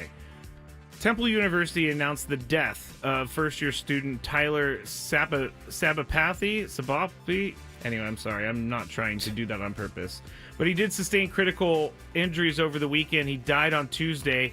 What he did was climb a light pole after the Eagles won their NFC Championship game, and then he fell off from the top, basically, and he passed away on Tuesday morning. So be careful, people, when you're celebrating. I mean, this is... Yes, it's all great to be able to live it up and experience something that you haven't experienced before, but do it within reason. Don't put yourself in harm's way. I mean, you want to enjoy the Super Bowl, too. So. Do you remember when I know you do, Scraby, you're going to give me a hard time. But when the Aztecs qualified for the Final Four. Uh-oh. A couple years ago, I really wanted to celebrate that. A little more than just jumping around at the house. So I got in the car with Lori, and we were driving towards San Diego State. And we kind of got close, and not that everybody was acting like an idiot, but it was so crazy and wild, and the celebrating and the, running, I just kind of turned around. Maybe does that make me, like old and I don't think unfun? so. That's not my scene either. But it's just too. I mean, I wish we could all just celebrate and enjoy ourselves and not have to worry about craziness that keeps happening in all of these celebrations. It seems like. Yeah, there are. So be careful. Is right. We are getting wild these days. Yes, we know that from watching our stands. Yes, that's true. The St. Louis Billikens game from the other night. Like, what kind of beef do you have with St. Louis and VCU, yeah. right? What kind of beef do you have to get into a full-on brawl at a St. Louis Billikens basketball game? I said Billikens rule. Rams, man. Billikens. I'm so confused. What is he talking about? What Well, happened? St. Louis is the Billikens and VCU's the Rams. What's a Billiken, though? Oh, that was them arguing? Is that what that was? I was so lost there for a Okay, second. I get it now. What's a Billiken, though? Is it Billikens! Is it like a little devil guy? I don't know what it is, I have but no that's idea what what it St. is. Louis is, the nickname. Okay. Oh, my Lord. I was like, what is happening? I was like, Rams! I was like, Tony, he finally lost it. He's finally lost it. It's time for us to get the butterfly dance, everybody. The butterfly nest. Just put it over your head and take you to the elevator. And then you're someone else's problem. Push the bottom floor and just send me on my Oh, way. yes. All right, let's get into this serious story. And it's about Justin Tucker, the kicker for the Baltimore Ravens. Now, the Baltimore Banner reported today that 6 masseuses at 4 different spas in the Baltimore area have accused Tucker of misbehaving during massage sessions that happened between 2012 and 2016. Now, I am not going to read what happened because... What they say happened. What they say, Please you're right. speak it correctly. Okay, all right, you're right. what they say happened because it's pretty graphic. So if you would like to know, it's out there for you to find out. Justin Tucker has released a response to this, and it says this, quote, I maintain I did not, the allegations in the Baltimore Banner article about me are unequivocally false. I maintain I did not act inappropriately at any point before, during, or after a professional bodywork treatment session. I would never intend to offend or hurt anyone ever. As a matter of principle, I respect when individuals come forward to report misconduct of any kind. I support a process that allows claims to be properly investigated. But for the sake of myself and my family, I cannot allow false claims to go unchallenged. I cannot be any clearer. These allegations are false and incredibly hurtful to both me and, more importantly, my family. So that's what he says. In his post on Twitter, X, he said this is desperate tabloid fodder. Here's the thing that I'm thinking about, because the things he's being accused of are just so salacious. It's quite sad, actually. But if you're a high-profile professional athlete, maybe just a professional athlete, period, do you maybe have to start demanding that there be some video somewhere of your massage therapy sessions? Maybe. Just so there can be no question anymore about this kind of stuff? Yep. I think the other thing you got to start doing is keep your compression shorts on. Yes. I think please. Because when you get this body work, right? Some guys go full nude, and that's an acceptable practice. But I think at this point, with these type of things happening, if you are trying to stay in the clear, it might be best for you just to go ahead and keep those compression shorts on. Yeah, but what if you don't want to stay in the clear? I mean, that's I'm sorry. I'm just saying, because Chris brought up the fact that maybe you have to start having a video. I was just coming up with other. I get it. Kind of things you can implement to. Because there's no way we're going to I don't really need to know. But how are we going to know one way or another unequivocally whether he did any of this or this is just all a bunch of hooey that is making him look awful? The camera may have to be what it is. Like, hey, I would like to have this recorded. If we crush Deshaun Watson for this stuff, we got to crush Justin Tucker for it. No, we don't, because the difference is Deshaun Watson wasn't proven for a while. It's still not proven technically. How can it be? Which is proof in some people's minds. Right. Yeah, I mean, listen. The crushing part, this is tough because I know. We've been through this on the Arise standpoint, right? Where you jumped out there and then it turned out not to be true. Matt Arise. Arise. Ariza. Excuse me. Yeah. That definitely happened. We've seen the case of Deshaun Watson, and although he has maintained his innocence throughout the whole thing, he doesn't have a whole lot. The court of public opinion has already been kind of decided on that. Made up its mind on that, yeah. And so, to your point, like, how do you go about this one? Yeah. Like, this is first day it's been out there. Do you just go to believe it, or we wait and see? I have to wait and see because that's what we've been saying about all of these things. We have to wait and see. We should. The allegations reportedly occurred between 2012 and 2016. A lot of people are going to look at that and say, well, that proves it's all fabricated. Doesn't prove that at all. No, it doesn't. But it does give Justin Tucker a little bit of... Right. 9 years. Let's just say this. Well, if you're saying I did that then what about the 9 years since then? Nobody's come forward. So it's just There's many different reasons for that. There's fear of retaliation. There's fear of just being outed in the public or doxxed. There's a lot of fears that these people can feel. And RJ on the chat is saying, Scraby, you said you weren't going to assume anymore, carry the same energy on everything. And I never said, and that's totally, that's fair. You started this by saying, if we crush Deshaun Watson, then we need to, which is why I kind of walked us back through all of the... RJ is right. I'm not saying that he's guilty, but it does, and you're right, I shouldn't assume.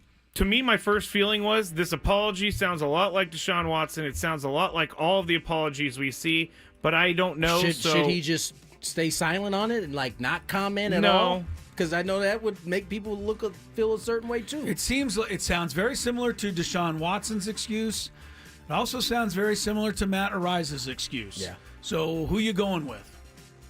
There's no way to know. Thank you guys for being here to check me, and thank you, RJ, for checking me. I do carry the same energy. Good thing it didn't happen at 6 o'clock. We would have been gone. You'd have just been off at free time. Now. I never said I thought Justin Tucker was guilty. I just say that, You did say to me that you thought he missed field goals for a reason this year. You definitely I said it would explain why.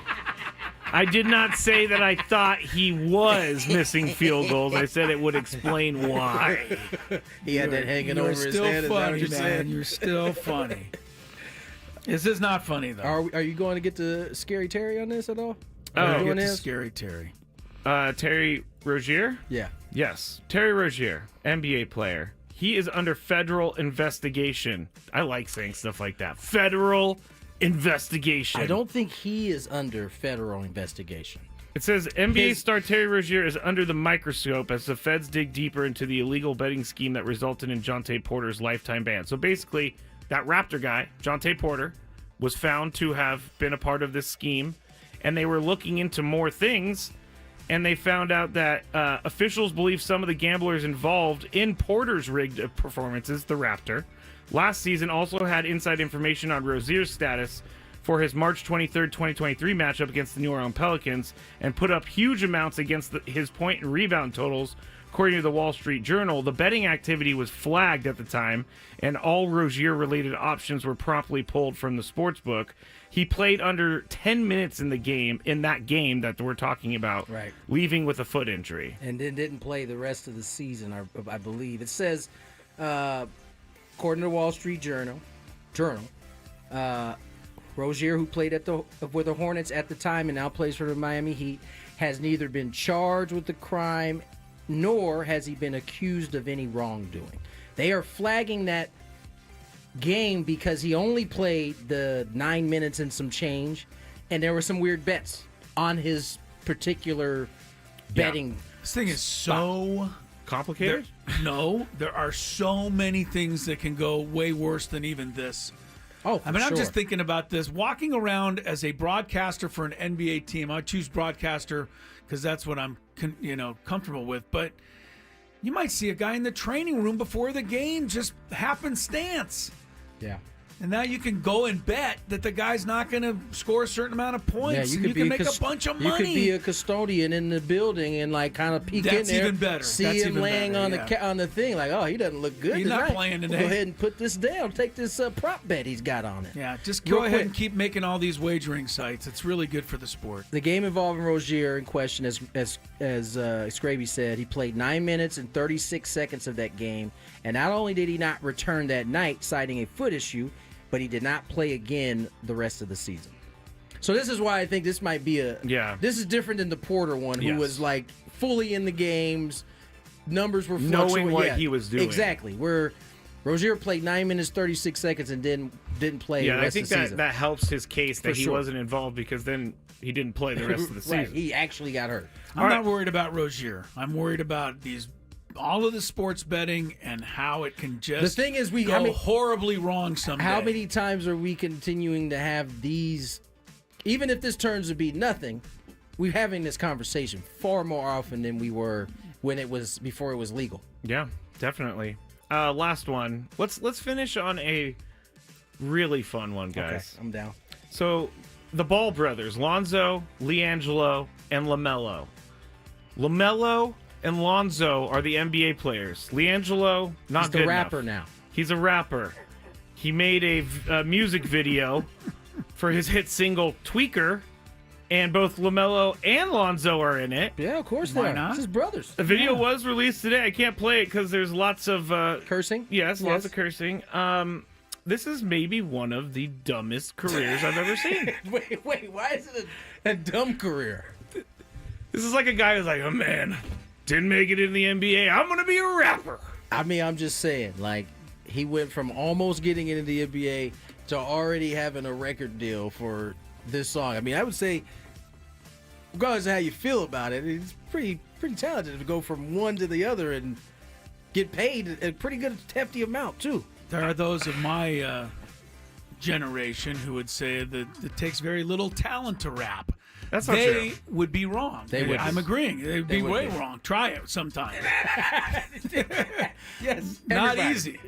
Yes, you can go see this. His rap name apparently is Jello. G-E-L-O. That's, go to the Tweaker official Oh, is video. it G-E-L-O? Yeah, Jello. He had to dig deep on that one. Yeah. The music video is something, guys.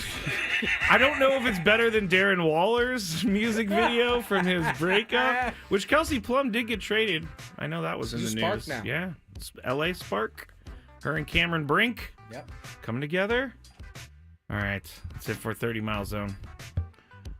I think we got a little Chris versus the Fan next. So 833-288-0973. Trivia time.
television. They got Oakley's on inside.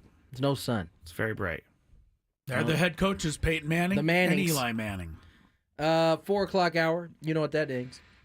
Chris versus the fans. Yeah, but we're going to have to cancel it. Because I'm too focused on the Pro Bowl is games. on. Yeah, I'm too focused. Got 10 skills events, Tony. Going to break them down here. Unbelievable. One flag football game. That's on Sunday. I remember when they did this for the first time, and I was all in on the dodgeball. Dodgeball was pretty fun. Dodgeball looks fun. That looks like the best of the skill. I mean, are we calling that a skill event? It's a sport. Okay, yeah. You can dodge a wrench. You can dodge a ball. You could dodge a wrench. You could dodge a ball. That's from Dodgeball. Dodgeball. Chris, you've seen that movie, right? Yeah, no, not really. Yep. You need to go back and watch it. I don't. You haven't seen Dodgeball for I don't real? think so, no. No. All right. But I've seen. I can't think of Casablanca. You came out of character. You were Chris's voice, and then you lost it. I did lose it. That was bad. We do have a Chris versus the fans. 833-288-0973. Elo is he victorious yesterday? No, he lost yesterday, huh? Yeah, the guy got Kurt Warner. Kurt Warner. That's right. Yeah. Quarterback that Yeah. preceded Eli Manning. That was a great guess, I gotta say. I thought for sure you were about to say that was a great question right there. It was a great question, but it was also a great guess. All right. And we asked him after.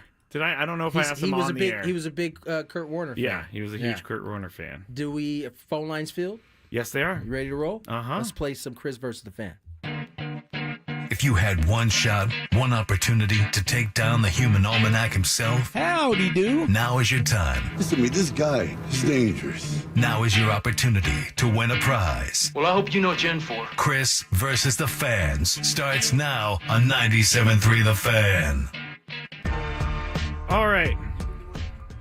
The rules first, I guess.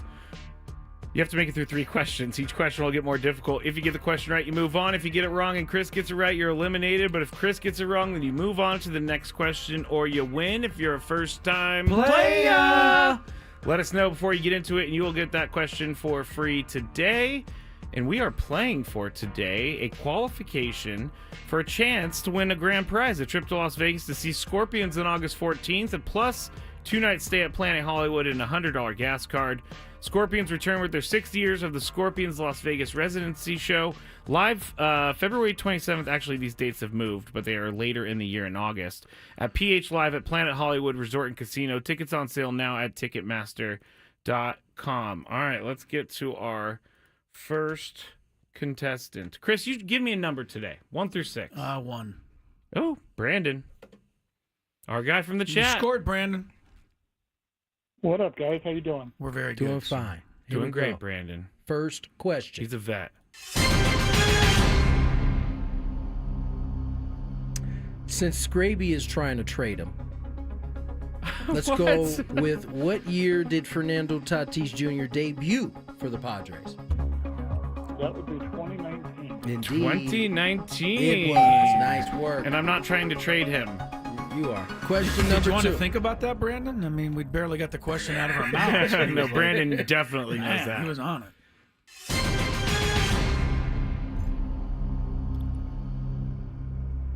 Brandon, who coaches Texas football?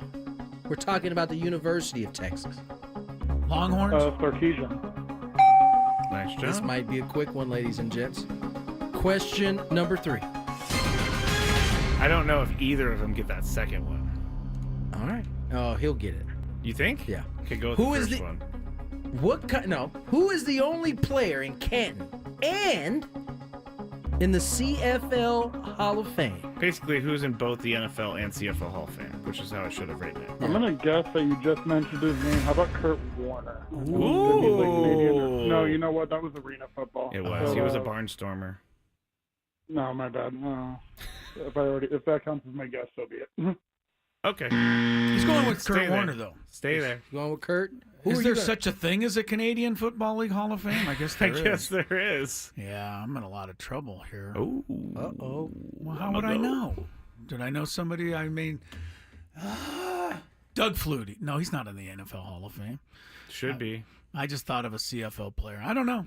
It's going to be a win for Brandon today. I can't believe. Brandon. You thought I'd get this, Tony? I did, man. The answer is Warren Moon. Bleep! I saw him. I can't believe you didn't know that. I do know You it. did know it. But I don't know it. I didn't know it when I needed to know it. Well, Brandon, you are a winner. Yeah, Warren Moon was a hang on the star line. for the Edmonton Eskimos. How, good job, how long Brandon. did he play in the CFL? A long time. Did he really? I would say it's at least 5 years, maybe longer. Before he got a shot at the NFL. Yeah, so you wonder how much it would Jeff Garcia won a Grey Cup before he played in the NFL, I believe. But not in the Now, Hall of Warren Fame. Moon though. was in the CFL for No, a he long definitely time. was not in the Hall of Fame. Dummy. Well, nice work, Brandon. You have. You know how Scraby goes home and he frets? Is that what you're going to do? You're going to fret? I'm not. Okay. But I this is one that if I I'm not. did, I would. 1978 through 1982, he played. So 5 years with the Eskimos before he came to the Oilers. You must put up some numbers to get in the Hall of Fame after 5 years. I think they won the championship every year. Oh, if they didn't, it was 4 out of 5. Wait, he went to. No, I beg your pardon. He won them all. 5 Grey Cup championships while he was there. Oh, never mind. And 2 times Grey Cup MVP.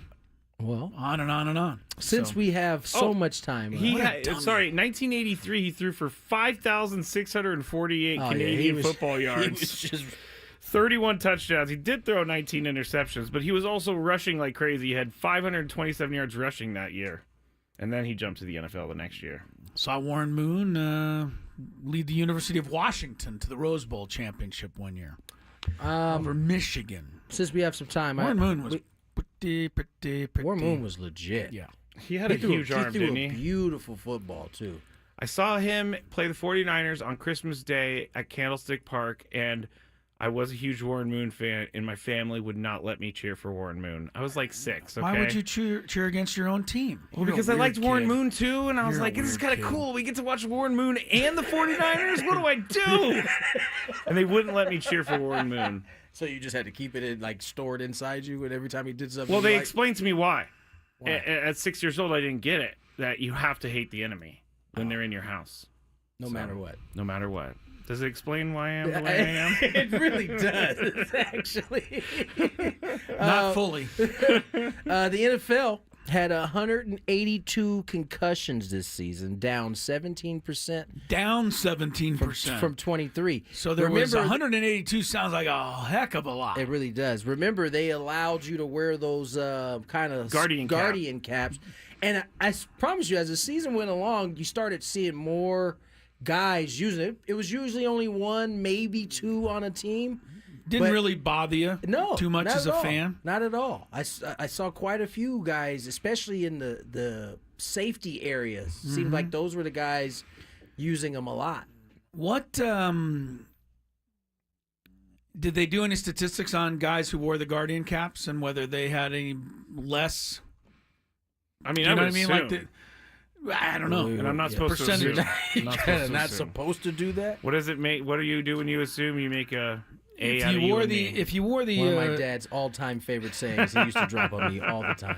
if you did the Guardian cap and had very few, if any, concussions, I would think the Guardian cap usage would go way up. It said some of the other NFL health and safety news says new kickoff rule coincided with a drop in the play's overall injury rate, But that makes sense because there was only about 3 returns the whole year. Not only that, I mean, you're not getting a full-on running start down the field, which I'm sure makes things a little bit less taxing on the body. Yeah. No players received on-field penalties for violating new rule that prohibits hip drop, although you could make an argument that some of them should have been fined for that. That one's dumb. Because they immediately fined the guy later in the week for doing a hip drop tackle. Joe Mixon was missed like 3 games early in the season. He was mad. He was pissed about it because he felt like it was a hip drop. Did he end up getting fined for something he did not say? So he got fined for something he did not say. He pointed it out. They rescinded the fine for him saying what he didn't say. Right, but they gave him one for what he did say? They fined him for what he said, pointing it out that he was fined for something he didn't say. The NFL. The NFL is crazy with these fines, They're man. stupid. Here's another thing that's stupid. All of you people who think you win money gambling on the NFL. Football bettors in Las Vegas in the month of December. Get this, guys. Won $2.1 million. Oh, gosh. How much was bet? The bettors won $2.1 million over the bookmakers. Good for them. But here's the story. Here's the rub. It's the first monthly loss during the NFL for the state's bookmakers in 12 years.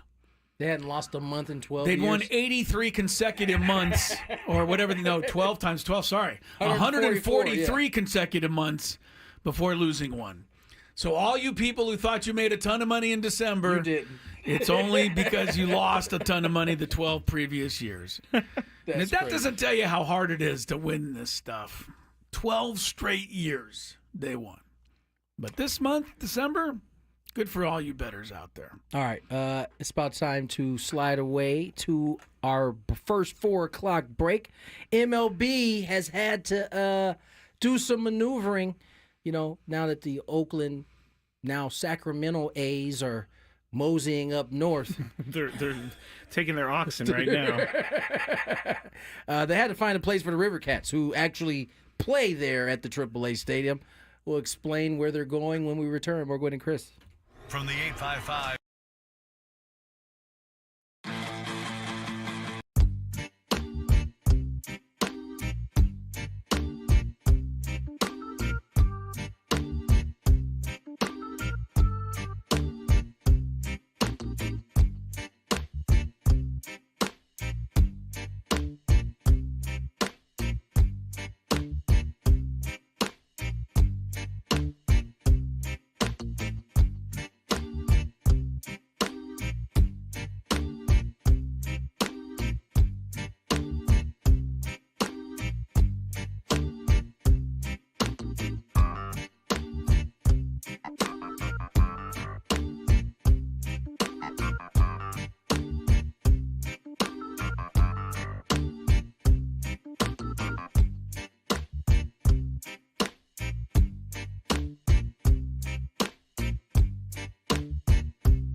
Congrats.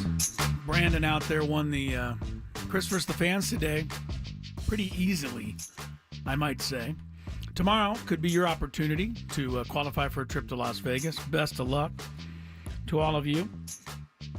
Want to remind you we're just a little over an hour away from announcing the winner of today's biggest fan. If you want to perhaps win the grand prize on that, suite at the Petco Park for a Padre game with 20 of your friends, you got to enter. Go to 97.3, The Fan SD. Do not put a point in there. I'm sorry, 97.3, thefansd.com/biggest fan. And get entered. And then listen for your name to be called. I think it's 9:30, 1:30, and then we call a name at 5:30 every day. And if your name is called, you have 10 minutes to check in, and you'll get qualified. It's a nice prize. Lakers 14, Wizards 13. They're underway in D.C. Somebody please tell Tony to get the game on in the studio. I got you.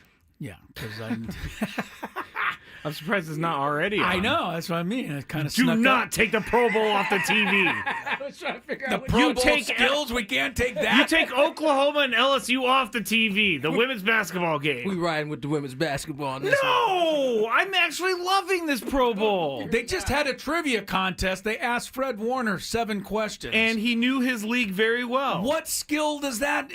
come on. It means that he cares about his fellow compadres. This is so stupid, the whole Pro Tony, Bowl. he answered questions like, no, I'm forgetting. Yeah, because they didn't mean No, they anything. They were like, oh, who is named Sonic? Or what running back has the nickname Sonic? And he knew it was Jahmyr Gibbs. Isn't that incredible?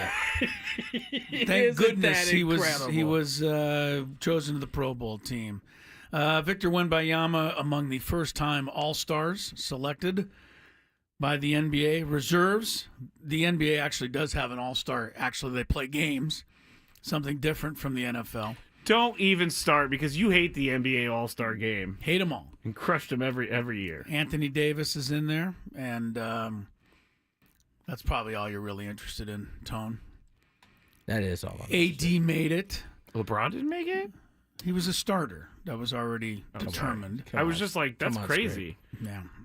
Get it together, on the Eastern side, what? No Bulls qualified? You gotta be kidding me.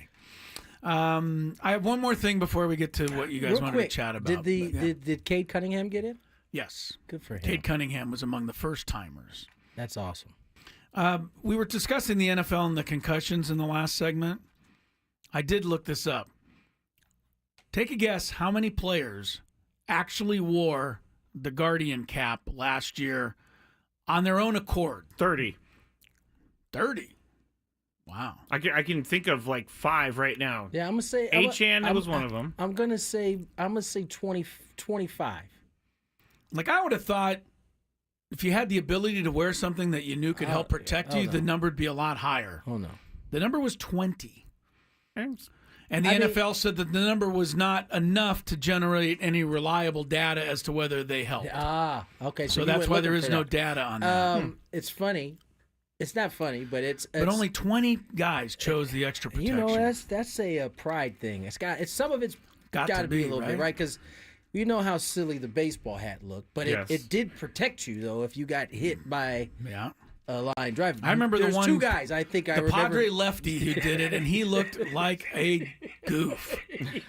Can't remember his name, but man, it didn't look good. I remember looking at it and being like, Yeah. there ain't no way in hell I'd put that It looked on like my one of head. those hats that you see nowadays where it's the big hat. gigantic Yeah, hat. it does. It does. That's You're what right. they looked like. That's You're probably right. where they got the idea from. Yeah. I mean, the Guardian cap, you can't really notice it from the main They camera. say quarterbacks can't wear it. Yeah, they can't because wear you it for need some to be reason. able to. Yeah. But I know a lot of running backs wear it. Some linemen wear it. I don't think any receivers I know wore DeMar it. Hamlin wears it. Yep, he does. Tyjae Spears of the Titans wears it. They do kind of look like Toad from Mario Brothers when you zoom in on them. Great call. Every time I see it. But once they got like the logos and stuff on their helmet, on the cap, It looks good. Yeah, it looks fine. It doesn't look bad. I think there will be a time. I think it's gonna where- go up. Where it's going to go up. I think for sure. But I also think there's some other people could look at this story and say, wow, that the NFL is proud of the fact that there was only 182 concussions. But based on where they were, I guess that is definitely progress. it's down from 10,000. If it's down 17%. It's down from every player in the league. Yeah. No, you're right. That is Right. pretty good, I guess. If you're going to talk about football being a sport where they care about their athletes' health, that's better. They say they do. Yeah. I'm still not 100% convinced, but at least I guess on the surface they're trying some stuff. Little potpourri segment here ahead of today's Big Five. Gwynn and Chris on 97.3 The Fan. You had something with the A's are running into scheduling problems already with the minor league ballpark situation. They share it with the River Cats. Which is where Tony Gwynn Jr. will be for Series 3 of the season. I cannot. When it's still in the makings of getting it right at that point. Yeah. That's going to be terrible. I kind of want to go Shall up we just there. give you a complaint segment that day? You might have to. I kind of want to go up there and watch one of those games. See what it's like? Yeah, but I'm not going to. What's the issue? It can get hot up there, so I'm glad we're going early. It can Yeah. get really Oh my hot gosh, up there. Sacramento. Yeah. That's the first thing people from Sacramento say. How are they going to play in the summer? It's 105 degrees every day. Yeah. The River Cats, who is the AAA team that the A's, it's a Giants. So AAA they share team. the stadium. The They River do. Cats aren't going No, away. they're not going away. No, but they have a scheduling snafu, and so from June 10th to June 15th, the River Cats are going to play a home series against the Tacoma Rainiers in Tacoma because the A's are going to be at home, so they can't play at the same time. They're going to be spending so much money on grounds crew and keeping that field with that kind of traffic on it. You got two teams playing two home schedules of 100 or of 80 plus games. Sorry, I was wrong about why they moved it. They're putting in the grass that week. So they're already gonna have the next set of sod coming in. That's weird. That's in June, right? Yeah, the week of June 10th. So it they says, have and that speaks to what I was just saying. How they're gonna have to be paying close attention because typically in a major league season you play 81 games at home, right? And then there's a break for the grass to kind of not have any traffic on it. Yeah. With two teams sharing it. I think the minor league season is 140 games, so 70 games at home. Well, except for those three that they're putting in the new sod, it's a lot of that's a lot of traffic. That is on one field. So, because I tell you what, big leaguers, the one thing they have become accustomed to playing in the big leagues is these pristine infields and dirt, and boy, they get quite snippy when it's chopped up. And it's not a good field. That's what I tell you. I can cure that. Just put them on one game of my softball dirt we played on last night. They will appreciate. Like pebbles send it like flying the other way. Well, let's just put it this way: you're stupid to get in front of a ground ball. It's gonna hit you in the face. Infield, yeah. All right. I just want to know how the accommodations are going to be for you and Jesse. Tony, I'm have you sure checked? they'll have us in an auxiliary closet somewhere with a window cut out with a rectangle cut out of the wall somewhere so we can look out onto the field. I'm sure it's something. You're going to be that. in center field. You're having it like the NFL. You think there'll be a urinal right next to you? Probably. Sorry, excuse me. Sorry, I gotta use the bathroom. Can I put down my beer on your desk over here while I go to the bathroom? I could definitely see that happening. Well, you'll have to tough it out, my friend. I'll be straight. You'll have to tough it out. All right, we'll take a timeout. We're coming up in the bottom of the hour here. We got a big 5 headed your way. Yes, we do. And Scraby's ready for it, apparently. Are the Saints the worst opportunity in the NFL? Apparently so. I know. Cliff Kingsbury thinks so. Yep. Find out who else thinks so when Gwynn and Chris returns. Ben and Woods.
Let's check traffic before. I'm just joking.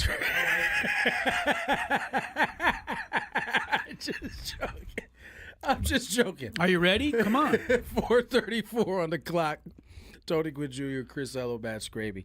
Occasionally, traffic won't be here, and a lot of times Chris puts his headphones in about 30 seconds before we come in. At that, probably like 15 seconds. And so he may not hear Scraby say, hey, traffic's not ready, and he'll call for it.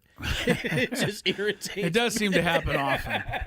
And it irritates. So Scraby just finished telling us before we came on, hey, traffic's not ready. So I thought, be a great time to ask for traffic. Be fun to irritate him. Well, I thought Chris was coming in, and I looked at Tony, and I was like, he's going to go to traffic. And Tony went to traffic instead.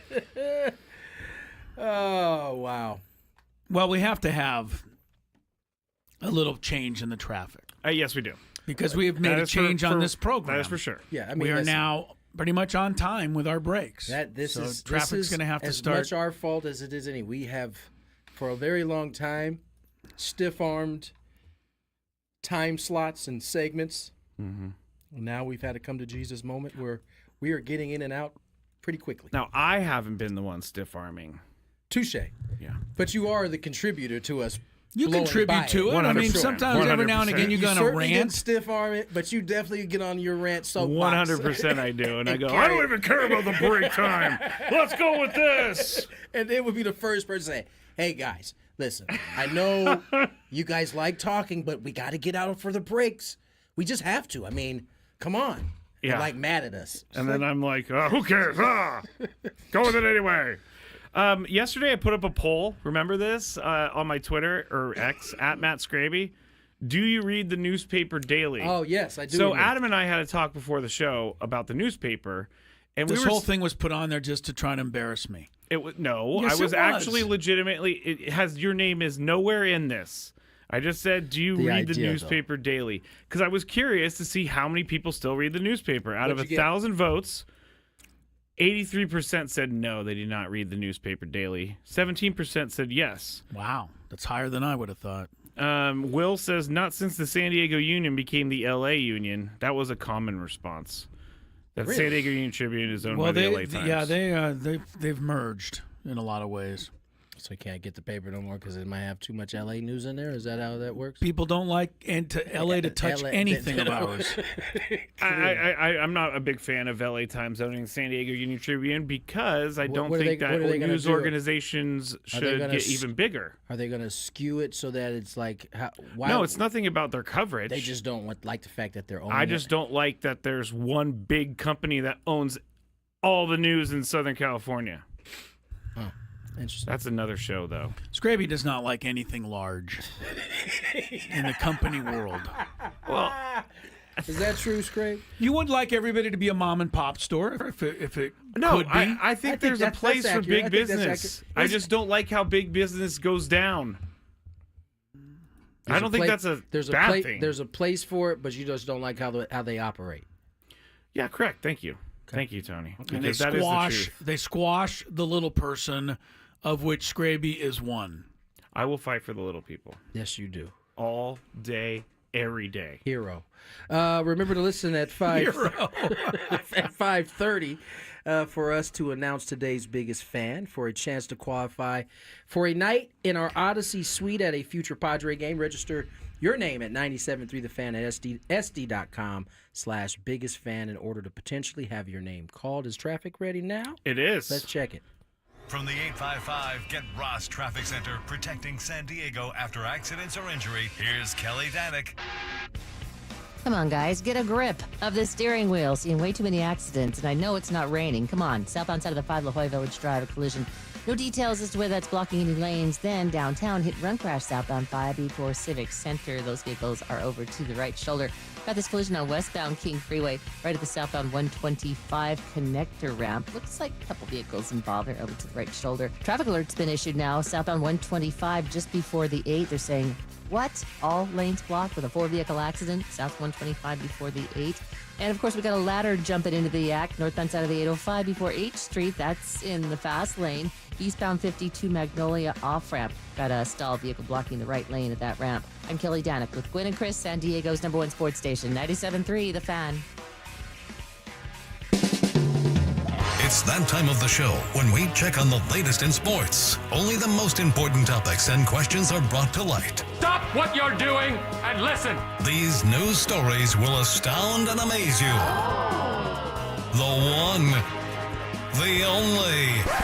Oh my God, who the hell cares? The Big Five starts now on 97.3 The Fan. All right, because Kelly was talking about people being good drivers and everything, I saw a satisfying thing happen on the freeway this morning. Please tell me. It was Please one tell of those me. people that Chris hates, I hate, you hate, most people hate, where they're just weaving in and out of lanes.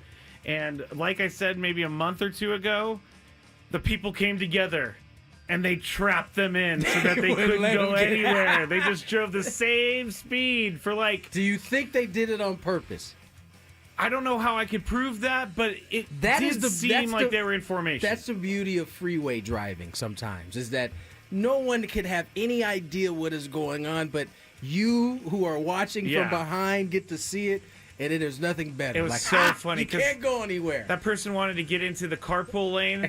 Someone missed it. was right there. It was a good 3 exits that this happened, and I just smiled my entire way down. Doesn't happen often, but you got to enjoy those times when they come. It's so satisfying. Chris, how satisfied are you after that story? I'd have been much more satisfied if the police would have pulled them over I while thought they you were gonna waited. say, whoop, whoop, whoop, whoop. No, but Still waiting to see I one of those. considered calling the police over the weekend Oh because my gosh, this this person guy's- was oh, drunk, no. and this person was driving about 90 at about 7:30 at night. Do you know that? Yeah, that's not good. They were weaving, and the weaving and the speeding is. I just almost called the awful police, scary. but I didn't because they ended up like getting off the freeway, and then I couldn't saw figure out where one they on, were. I don't know if it was on G. I saw it somewhere where guy was road raging on someone, like pulled up and like was banging on their window, and he took off and like he hit the curb and like it took out his backside. It was another one of those fulfilling. That is so fulfilling when you crash your own car, leaving the scene of you yelling at someone. That is amazing. All right. I think I hit number 5. Caitlin Clark is going to wait until Indianapolis hosts the WNBA All-Star Weekend in July to enter her first three-point contest as a pro.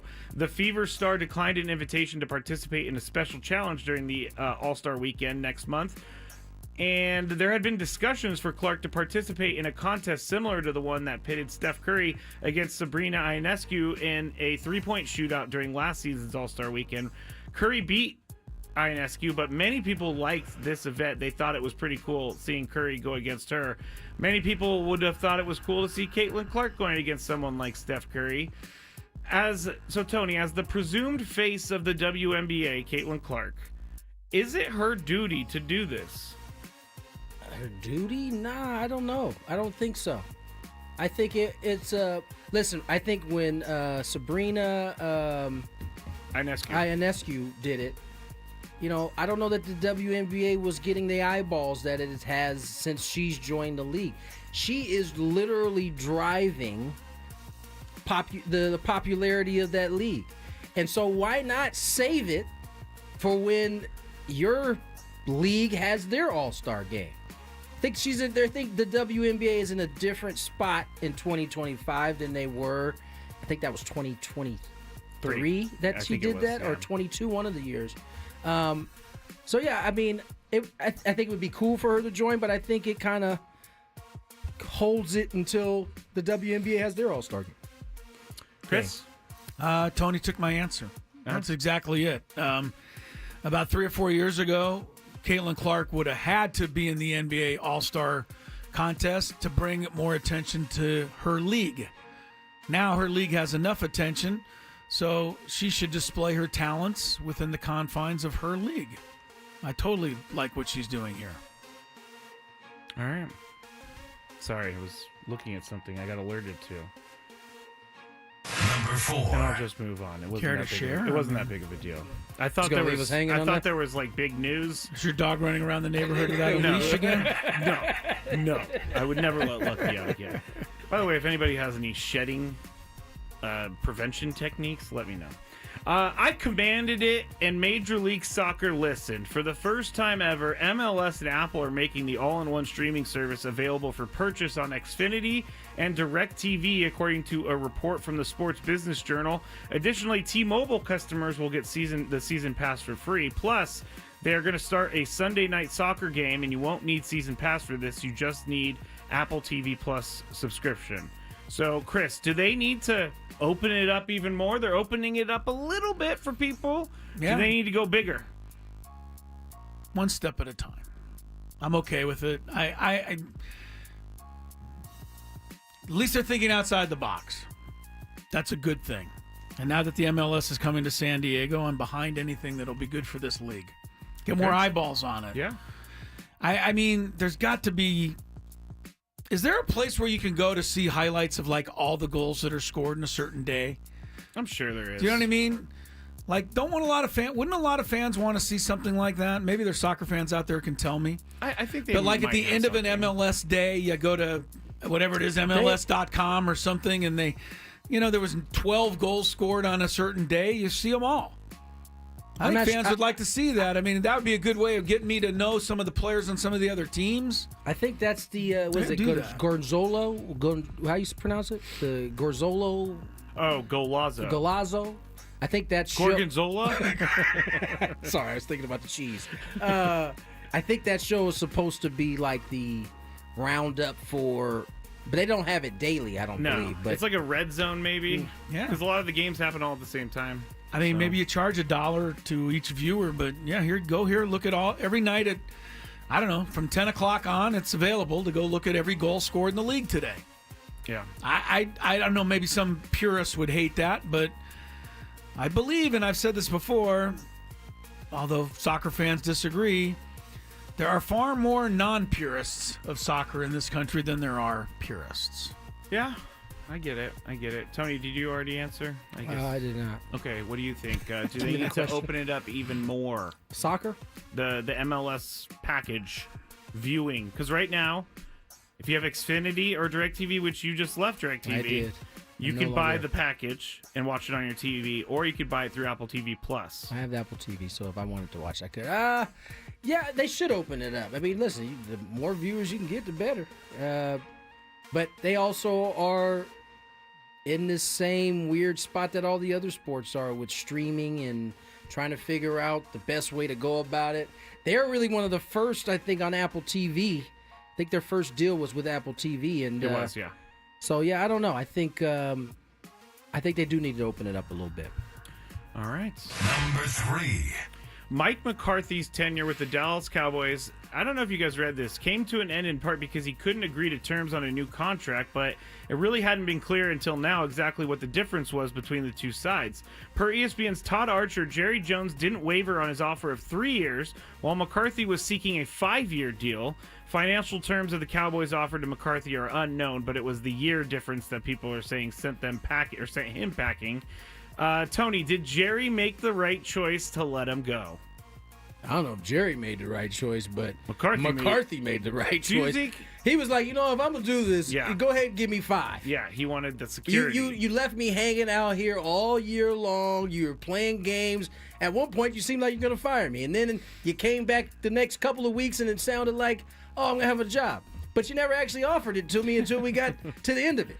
So, meantime, my team doesn't even believe I'm going to be here after this year. They're literally having podcasts and interviews saying what's going to happen and who's going to come in next. That's true. Give me 5 for my... but Mike, I want to give you 3. Yeah, no. I'm going. We're going with Brian Schottenheimer. He would rather take the year off than to go back. Yeah, that's what he said he was doing, too. Good for him. Chris? I haven't been a big fan of Mike McCarthy up until this point, but all the stuff I watched him have to deal with this year, you deserve a year off, man. I hope you get another job when you come back. What do you think, Chris? Do you think Jerry was right for I saying don't know, no but to 5? I think Mike McCarthy's just making up a whole bunch of hooey because actually nobody wants him to be head coach. This dude over here hates Mike McCarthy for no reason. I don't like him. Guy's won a Super Bowl. He won 12 games in 3 straight years. Don McCaffrey won a Super Bowl. And if you don't know who that is, look him up. I'm just saying, winning a Super Bowl isn't the end all. Be all. It's not. It's not. I don't know. I mean, am I supposed to believe Mike McCarthy that everybody wanted him and they just wouldn't come to his terms? No. Or should I believe the fact that maybe nobody really wanted him? That's not the case. I said you're not even listening. He wanted 5 years from Jerry. Jerry only wanted to give him 3 years. Who is this according to? To the reporters. Todd Archer of ESPN. Were you listening at all? Todd Archer. I thought he was a quarterback. No, that was David Archer. I don't know. I don't, we're moving on. I think they deserve each other, so I wish he would have stayed there. They deserve each other. Number 2. Some say the NFL, becoming a head coach in the NFL, is the top of the mountain for football coaches, and some say they would kill for an opportunity to be a head coach in the NFL. Well, that is being put up to the test, and some say there is one head coaching job out there that may be the worst opportunity in the history of the NFL, which I think is going too far.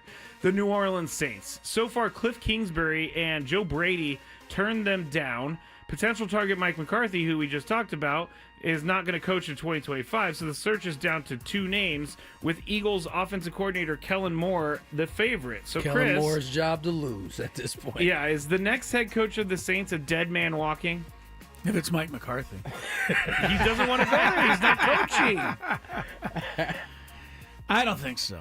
I mean, I think that's an easy thing to say, but I mean, if you're up for a challenge, take a team. Do something with it. You're getting an NFL roster. Yeah. Getting a draft. Get with your GM. You got Alvin Kamara. You got put some guys on the roster. Go win with it. Olave, Rashid Shaheed. I don't know. Who's the last NFL team to win 4 games and the next year almost go to the Super Bowl? Oh, yeah, the Commanders this year. I mean, this happens all the time. So, I mean, maybe it's not an ideal, whatever the ownership thing. It can't be worse than, like, say, the Chargers. So why not? I don't know why, Kingsbury, maybe I get it. He's building something there in D.C., but some of these guys that are looking for a shot, take it, I say. Tony, is the next head coach of the Saints a dead man walking? I think so. If I'm not mistaken, the Pelicans and the Saints are owned by the same family. I think you're right. And, there's a lot of conversation around that ownership not really putting the funds into facility and player care, all that kind of stuff. Which is probably why you don't see too many free agents signing there unless they don't have very many choices. I mean, Derek Carr went. He was also just released by the Raiders, and there's nobody else really knocking on that door.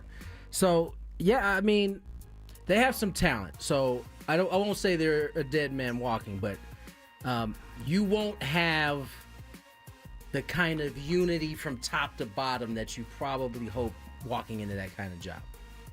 Our resident Saints fan on the chat said they think it's because the owner, no one wants to go there because they don't like him. At. So, yeah, I think you're right on. It might be Mickey Loomis. Oh, no, Loomis isn't the owner. GM. He used to be a GM. Yeah, sorry, GM. But I think you're right. The owner is a woman. Let me see before we move on, just so we have this right. Saints owner. Yes, Gail Benson. Let's also please confirm the fact that people don't believe she's a bad owner because she's a woman. No, they believe she's a bad owner. That's not what I was because she's saying. a bad. I know you weren't, but people do misconstrue things around here from time to time. Yes, and maybe then some. Yeah, no, not saying that at all. So why did you say that earlier, Chris, in the break? Well, what I say in the break is all right. It's on the air that matters. Number 1. The Golden State Warriors are going to be retiring some players' numbers soon, and there is one player being inducted into the Ring of Honor that Chris Mad Dog Russo cannot handle. Here it is. Just got to note that the Warriors are going to invite Butch Beard, Phil Smith, and George Johnson, and they're going to retire their numbers in the new Chase Arena. I mean, those guys were reserves on the 75 Warrior championship team. You mean to tell me now we're going to sit there and we're going to retire Iguodala's number? He averaged 9 points a game in his career. I mean, really? Yes, he was the MVP of the final against an awful Cavalier team that had Antoine Jameson and Devidova in the starting lineup. They should have won that series easy. And if Irving and Love didn't get hurt, they may have lost to him again. But we're going to invite Iguodala? Are you kidding me? So he didn't mention LeBron was on that team. That is an all-time just fugazi take right there. Tony, do you think Andre Iguodala should have his number retired?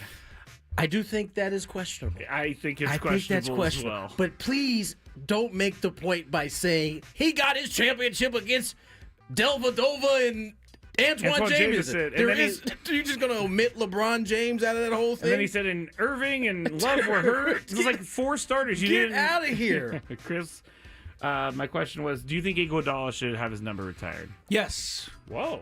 The Warriors remember him quite fondly. Yeah, it was they their do. first championship in that era. Steve Garvey's number is retired in San Diego. He didn't do a whole lot, but it's a memorable moment that will never be forgotten. If the Warriors want it, shut up, Mad Dog.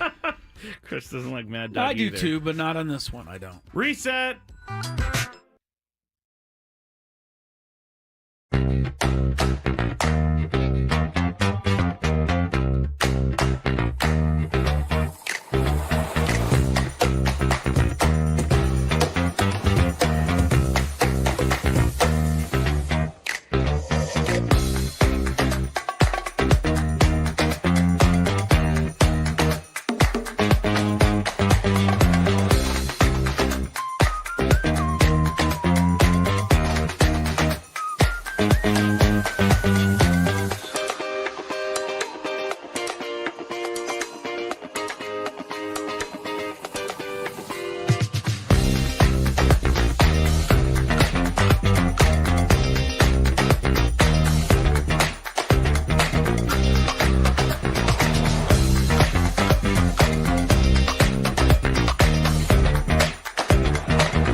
Gwynn and Chris Ello, Tony Gwynn Jr., Matt Scraby, 97.3 The Fan. 5:01 is the time. Got another hour to go before we turn it over to the Scraby Chronicles. Anybody listen to the Sam Levitt's Inside San Diego Padre Baseball show? What? Sorry? What are you saying about Sam's show? Did anybody listen to Sam's Inside Padre Baseball show? Actually, you know what? Sam treats the Scraby show as his green room. So he just, I mean, this seems like the right idea. I'm fine with it. You're here by yourself. Does he order only green M&Ms?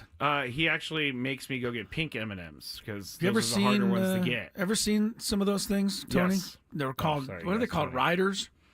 I don't know. Wait, what? I think they are called riders or riders. What's or called riders? riders? Well, when a music act comes to an arena to perform, Oh, and that's one of the they things he asked deliver for? a list of stuff that they require while they're sitting and waiting to perform or whatever. I would be only a red and pink Starburst guy. You could I put would, that. I would only if, want those. If you were, say, Kendrick Lamar and you were on your way into the, arena over here, whatever, you could do that. That would be and they that could wouldn't be- even blink an eye at it.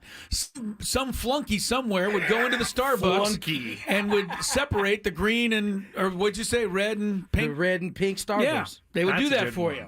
Red and If pink you- And I Starbursts don't are great. want the ones that come like already. I want the ones that are in the package.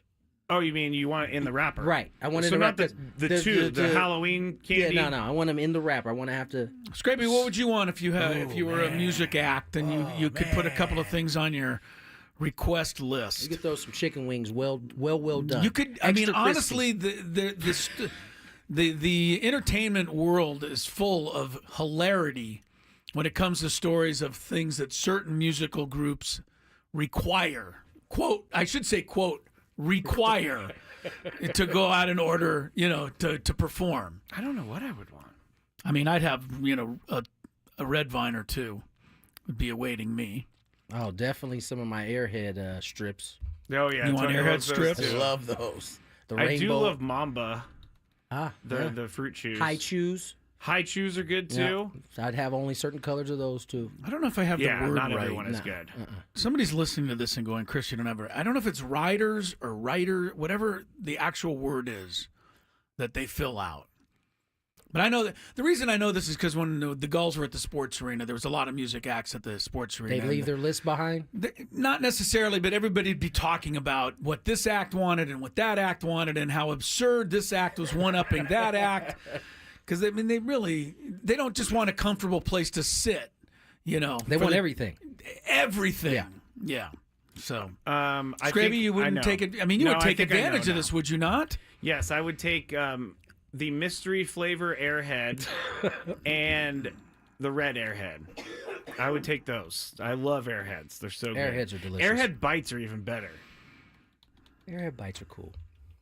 Man, you guys are thinking small.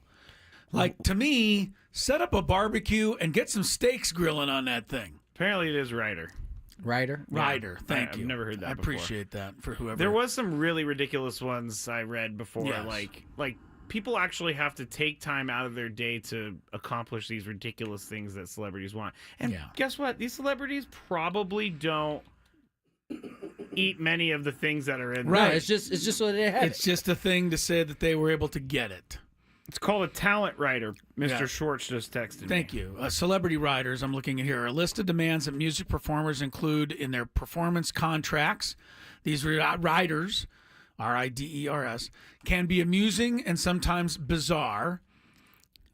Good. Here's some examples from some performers. Well, honestly, they list every group ever made, and you can click on it and see what their demands have been. This is fun. Over the years. Give us a group that we Well, all how know. about Taylor Swift? Boom. What do you think about that one? Oh, the haters are gonna love to hear this one. Well, I'm looking for... Because the haters gonna hate. She probably wants children's wait, view tears. the document. Wait, here we go. Okay, this is in a contract. Taylor Swift requires Starbucks, if open by 11 a.m., a grande iced caramel latte with 2 sweetened lows, 1 grande iced Americano with 2 sweetened loaves with soy milk, 1 sliced pumpkin loaf. She would like 1 quart of 2% chocolate milk, 1 bottle Welch's grape juice, 1 16-ounce low-fat cottage cheese. Here you go, Tone. For you, a bag of Tostitos tortilla chips, 1 stick of butter. She just gnaws on butter? I don't know. You don't know if this is for her or if somebody in Travis the group. Kelce. At the bottom of the list, we're down. Oh, God. Taylor Swift, you're out, Taylor. She wants Twizzlers, red licorice. You know I can't stand that. Twizzlers. Yeah, not a Red Vine fan, evidently. Well, she likes Twizzlers, though, not Red Vines. Right, she wants Twizzlers, so can do we're anti that, or I'm anti that. 3 boxes of Kraft macaroni and cheese, 1 bag of shredded lettuce. What the heck are they making? I don't know. I'm leaving a lot of stuff out, too. 1 pint Ben & Jerry's chocolate chip cookie dough ice cream. I think everybody should just have that. Yeah. 1 pint Ben & Jerry's chocolate brownie frozen yogurt. Anyway, it goes on, and this is what they do. So that's Taylor's. And I guess there's a website you can. I mean, I'm on this website. It's called The Smoking Gun. If you want to look up people's what they get on their riders. I would actually have Perrier water for Lucky. Perrier for Lucky. Yeah, for Lucky. That's a fair demand. Wait, time out. Lucky's getting Perrier water? Yes. Ooh. Lucky. Wow, that is uppity right if I'm there. a famous music act, Lucky is getting everything. Okay, all right. He's getting everything he wants. And I don't even know if he'll like Perrier. Water. I was say, is you sure he's gonna like it? He would love. Oh my gosh! The other day, I gave him a little piece of chicken, and I don't think that he had ever had chicken before, and he started drooling immediately, and now he just begs me for chicken. That was a big mistake on my part. Just one more. I'm looking at the famous rock group AC/DC. Each of the artists' 2 dressing rooms will need to be furnished with 1 sofa, 2 armchairs, 1 coffee table, 2 end tables, 2 lamps, 2 folding chairs, full-length mirror, banquet tables, a garment rack, mirror. Clean wastebasket with liner, live potted trees, height depending on the ceiling. I mean, they write all this stuff out. I'm sorry. Matters. You said a full-length couch and... no, full-length mirror. Full-length mirror. Yeah, sofa, armchairs. That's AC/DC's rider. By the way, Taylor Swift's The Butter is for the mac and cheese, everyone. Very well might be. Somebody pointed that together. I don't care who you are. No one should ever ask for that stuff. I'm sorry. But if you could, would you? No. It's expected. I would not be like, hey, can I get a full-length mirror, a new trash can with a new liner in it? They got to check their look. It's ACDs, they got to make Okay, sure the look mirror like is you want fine. to look. They got to make sure they look right. The mirror is fine, but we the want them to couches stand the and whole time. They can't sit down. The live plants. The tree, the live plant. That's crazy. But I'm just saying, crazy. a couch and 2 chairs. They want a live That's fine. plant. They want the live That's fine. plant giving off some fresh carbon dioxide. Can you imagine dioxide showing or up whatever. 5 hours before you have to go out there and you're just standing the whole time? With nothing to look at because there's no mirror? I agree that would be a little crazy. I think that would be a little crazy, but you've taken yourself way too seriously when you're asking for live trees in your dressing room. It's all relative, right? It's easy. It really is. It is hard for all of us to imagine. It's hard for us but to see it right now, but if you're in it, and that's the norm. That's the norm, Scrape. You're going to do it too. It's the absolute Matthew norm. Scraby, if he was an artist, come on, would I have bet you all of that. I bet you if we give you till tomorrow, you could come up with a pretty funky list. I bet it would be pretty crazy. I'm not that crazy of a guy He's in anymore. man of the people mode, so he can't quite wrap his mind You would around want it. a little doggy bed for Lucky to relax in? I have a feeling Couple Lucky of toys? would be just the most spoiled dog on the planet. You'd want all this stuff. Of course. I would give him like I said, Perrier. I would make him wear like. Fair enough. I don't know, You Prada know how or something. what's the dog food now? It's like actual food. Oh, it's you'd move into that for Hello Lucky, Fresh. right? Yeah, No, it's not Hello Fresh. It's fresh food. Yeah, now. yeah, I got yeah, you. That Lucky would be on that program. I mean, the thing that's funny about this is we're He asking. would be on the program. I know he would We're be. asking Tony what he would do. We should just ask Tony Gwynn Jr. what he does ask for when he goes to places. Oh, this is being what the the heck am I celebrity that doing? he is. I don't. What would I be asking for? A syrup tree?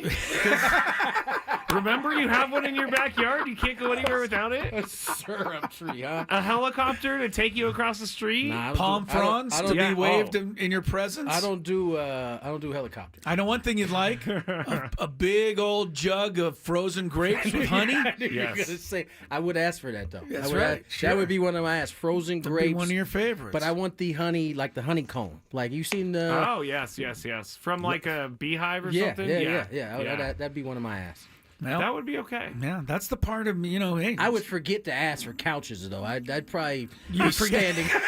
Yeah, but your wife wouldn't forget. No, she'd get a look at the rider before it went out. Oh, what about this? What if I requested that everybody in the parking lot had to park straight instead of backed in? That would be my request. That would be my request. Mr. Scraby does not want anything to eat, but nobody who attends this concert can back into their parking spot. And if you do, you're out. You're out. You're gone. That's good. I think you could try it. I would be you know what I would do if I was I'd be an iPhone confiscator. You would do the. I would do the no phones. You gotta live in the moment.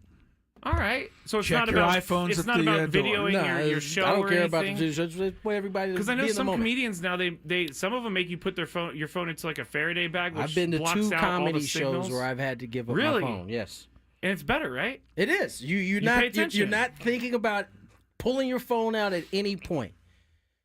That's. I leave my phone in good. the car most times. Good for you. Explains a lot. Well, If I that's have what- it, I can't do it.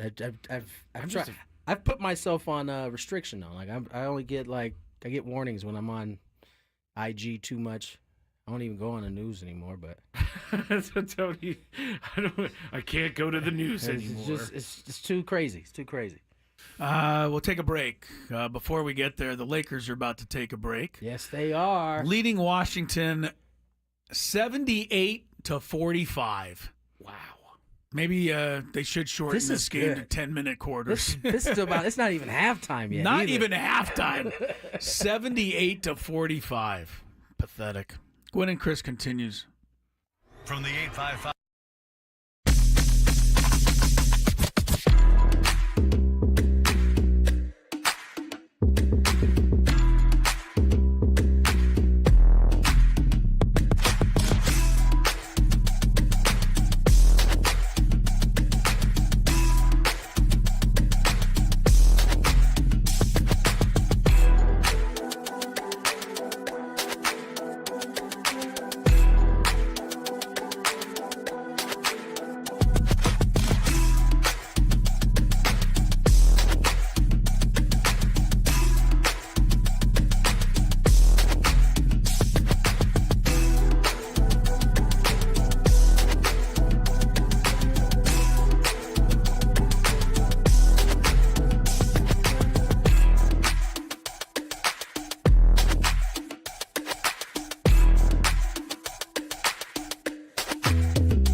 don't know if you guys heard, but FanFest is coming up this weekend. Saturday. This Saturday, to be exact. Less than 48 hours away. Don't miss it. Yeah, a lot of players to be Petco in Park? attendance. Petco Park. Home That's for where it's at, FanFest. This is the event that I believe 2 years ago, one of the three of us was given a basic police escort throughout the stadium. Wasn't me. I don't remember that. You don't remember that? Was I? I don't remember that. I remember being on a cart. That is the police escort. I don't know about a police escort. Were they carrying you through the throngs of people? They were driving. I was all over. They had me all over the place that day. Gotcha. That was a crazy day. There were so many people. There was a sea of San Diegans. That's not where it came from. No, it's not where it came from, but it was a sea of San San Diegans. You remember? Was there no FanFest last year? It was. It was just after this because we went to Korea. That's right. We I had knew there it was something during the season, Yes. as opposed to before. So 2 years ago it was crazy wild. Like it People was were so really wild excited. that people were upset because there were so many people. You couldn't there. even get an autograph. Right. It was nobody's fault other than the fact that there was just too many people. There was that much excitement. You know, that was the first year Soto was here for the season. So you had Soto, they had Manny, just gone to the playoffs. Yeah. And so it'll be interesting coming off of a disappointing loss to the Dodgers, although that team played the Dodgers better than anybody else played them in the postseason. Ran through the Mets, they ran through the Yankees. We'll see how everybody shows up here this Saturday, but should be some fun. What time does it get underway, Scrape? Do you have any 10 a.m. details? Do you have 10 any to 4. deets? 10 to 4, and our station's going to be broadcasting from 10 to 4. Ben and Woods are from 10 to noon, and then Annie and Nelson noon to 2. Tony and I from 2 to 3, and then me from 3 to 4. Gwynn and Chris, without Chris, will be from 2 to 3 with Tony and Scraby, and then Scraby's all by himself from 3 to 4, which he has grown accustomed to now with the Chronicles. He's used to it. Yeah, someone gave How me a will very... you handle a live show, though? Have you done one yet? Oh, yeah. Last year, or the last time 2 years ago, there was a drunk guy who kept yelling at me. That's remember? right, And I played his clips on the air, and he kept asking me for a shout out, and I was like, dude, I'm on the radio. Go away. And then it ended up being some listener's brother. I do remember that. I also want to draw everybody's attention to the Caribbean series, which is taking place pretty close to here in Mexicali. You saw Junior Caminero's home run. This is the kind of realm you will be involved in. It's a different deal with the Caribbean series. So, close enough to where you could check it out if you wanted to. That being said, when is it happening? Beginning this Friday. Oh, this Friday. Yeah, January tomorrow. 31st. Yes. I would go actually if I had a little bit more time, but people should go. Yeah. Because that looked like fun when Junior Caminero threw his bat 75 feet in the air and then took about 90 seconds to get around the bases. Pretty obvious that Juan Soto found it fun. He couldn't even get out of there to go to his own fan fest. Oh, yeah, he probably was celebrating. Listen to you guys. You know, I talked to Frank, our resident Mets guy. Frank wasn't mad about it at all. He didn't care, and I'm like... Nah, Frank's trying to... He knows what life with Juan Soto's like. He's going to enjoy it. We'll see. Going to enjoy it, buddy.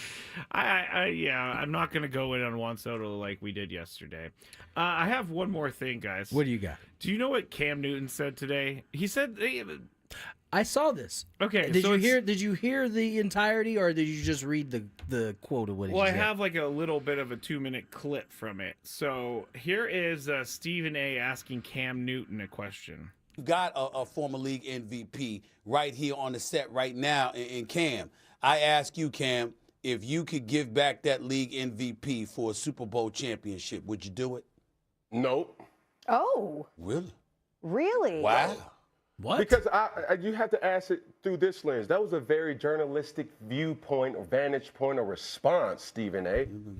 I'll ask you this question, and just to pose this thought: what's more important, impact or championships?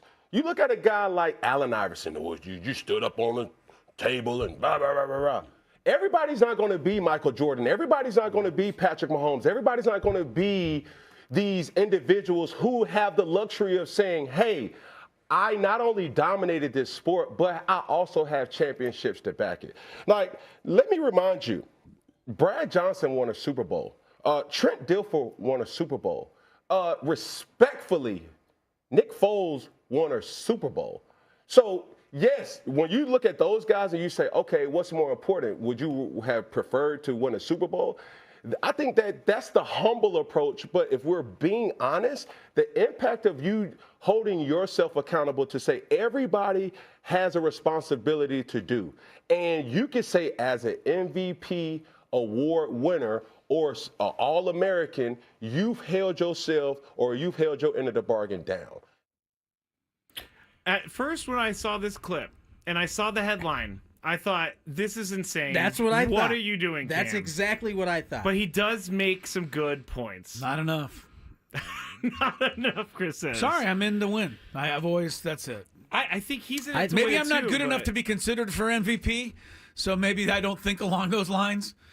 But I think all of us are good enough to be part of a win. He makes a good point when he brings up his point is okay. The Brad Johnsons of the world, the Trent Yes. Dilfers of the world, who won championships, and But we all think Cam Newton's better than them, regardless. right, and that's his point. Is that if he won a championship and wasn't the MVP, he would just be into that same category. Whereas, I don't think so. I don't think he'd be in Brad Johnson's because he's an category. MVP. That's why you're saying that. Well, Bob Greasy never won the MVP. He's in the Hall of Fame, and he won a Super Bowl. I don't know. I think it's Bob Greasy won a Super Bowl. He's in the Hall of Fame. right, but So, no, I mean, he's still no MVPs. okay. Well, I think Cam Newton. Well, I don't know. That's a bad example. I just think. I don't know. I think you I just grew up hate in the Cam world Newton in a and you different just world. want to hate Cam Newton. I don't want to. I want to hate what he's saying. Yeah. I understand it, Chris. I understand it. I think it does seem very selfish for you to say that because it's a team sport. I had the same exact response when I didn't see it on a clip. I just heard him say it, and I got up out of I was laying down. I got up. I was like, what? And then after he explained it, I was like, okay, I can understand that point of view. It's not necessarily the way I would want it to go down. You know, I would like to have my cake and eat it too, right? I'd like to be an MVP and win a championship. But as he said, there's only like a select few that get to that level. And the one thing that you hear a lot of his peers say, that he was a well-respected football player. Like, he was a dude. You know, so for him, and listen, he was on the cusp. He got close. He got close to being able to say both, but he couldn't recover a fumble or die for one. Yeah, it wouldn't have mattered any. Sorry, Cam. That's a cheap shot. It is. Oh, it's the only shot he takes anymore. The only thing he did wrong in this clip is wear the hat he did. It's a ridiculous. Those hats are pretty. But that's part of his. I know. Every hat I see, I'm like, what are you doing? That might not have even been the worst hat that he's had on today. It looked like the Arby's hat with bird poop on the top of it. The Arby's hat? You know, like the kind of cowboy bucket hat? It was strange. This We hat have was. the meats. I apparently it's we are the meats. Oh, we are the meats. Yeah, I didn't know that, but someone called me out for that too a couple weeks ago. are the Scravy, your question for Chris versus the fans, you said it was we are the meats. It's not. It's we have the meats. No, the other way, because I just said we have the meats. We are the meats. We have the meats. Whatever, I said it wrong. I disagree with you, with whoever complained that. Why? Because I thought it was we have the meats. I thought it was too. We're Let's going to look. find out in the break. I said Okay, we good have the meats, and Arby's popped right up, and it says Arby's. We have the meats right here. Then I must have said I said the opposite thing. We are the meats. Yeah. Okay. Well, let's get to break, and we'll clear this up on the other side. Okay, good. Ben and Woods.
Oh, hold on.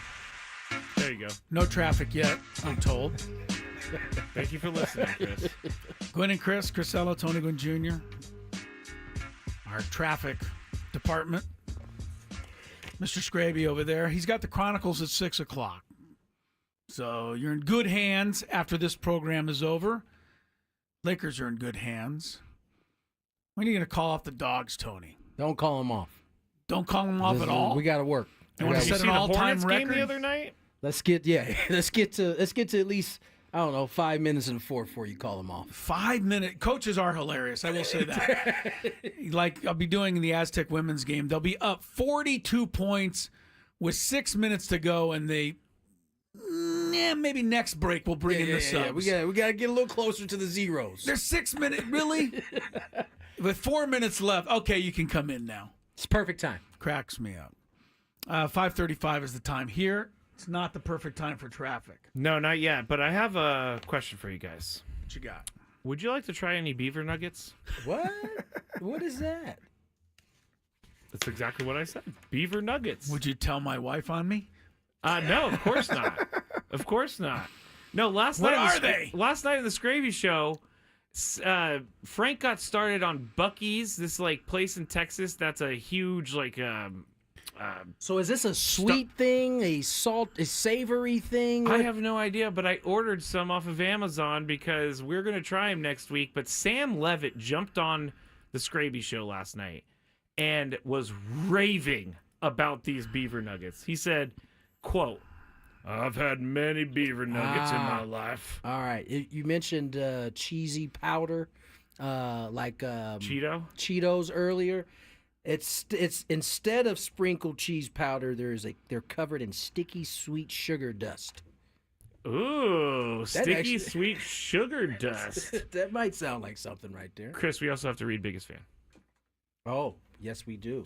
You're going to, you ordered some beaver nuggets. I did order some beaver nuggets. So we're going to try them next week, you can everybody. give us a report. It's just a little weird to call them beaver nuggets. Seems a little odd. Because the beaver is the mascot of this gas station truck stop place. People have been waiting 7 minutes and 28 seconds to hear who the day's biggest fan is. They get to hear beaver nuggets instead. Congratulations to Tony Castillo of Chula Vista. Tony. I said me there for a second. You almost thought you won. That was me. Tony Castillo of Chula Vista. Give us a call back within the next 10 minutes. Phone number 833-288-0973. If you do it, you and 20 of your friends will be qualified for the grand prize, which is that many tickets for you for a night in our Odyssey Suite at a Padres game later this season. If you haven't registered yet out there for your chance to win the Biggest Fan contest, we invite you to do so now at 973thefansd.com/biggestfan. We'll read winners every day. The morning show at 9:30, midday show 1:30, right here on our show at 5:30 or shortly thereafter. Yes, it has to be past 5:30. So if we're doing the show at 5:30 from that second segment, then we'll say the name. If we go to break, we'll say it when we get back out. I get lots of DMs about this stuff. Hey guys, you missed it. No, actually, if you went back, we've and been on our job on this. Not one. today, but today yesterday I got a DM. Hey guys, you missed it, and I was like, nope. And I sent him the YouTube link back to the second that we said it. You couldn't wait to do that, huh? Because I just don't like it when people are like trying to call you out. We have a 4-hour show. Someone will DM me, I can't believe you guys didn't talk about the Padres today. I'm like, well, when did you listen? He was like, I think I tuned in from like 4:15 to 4:30. Yeah, we have 4 hours. What are we doing? If you missed Padre Talk today from 2 o'clock to 3 o'clock, it was pretty solid. There's a little football game coming up next weekend. A little football game, huh? Yeah, I thought I'd mention this, Scrabe, because I think you're going to like it. According to the people, this is not according to, this is what they're doing on DraftKings Sportsbook. They have some Super Bowl 59 specials, they call them. And the inventive people at DraftKings have come up with what they call Swifty specials for the game. This is why the Chiefs are in the Super Bowl, everybody. Oh, this is stop why. it, So Scravy. everybody can make money off of Taylor Swift. There, you would have to help me, any Taylor Swift fans out there. Is there a song called 15? Yes. Is there one called Is It Over Now? Shake It Off. I know Shake there is. It Off for sure. Gold Rush, 22. Not sure. Anyway, I'm assuming these are all the names of Taylor Swift songs. And then every one of them has a bet attached to it. For example, Shake It Off is betting that the Eagles score first, but the Chiefs shake it off and win the game.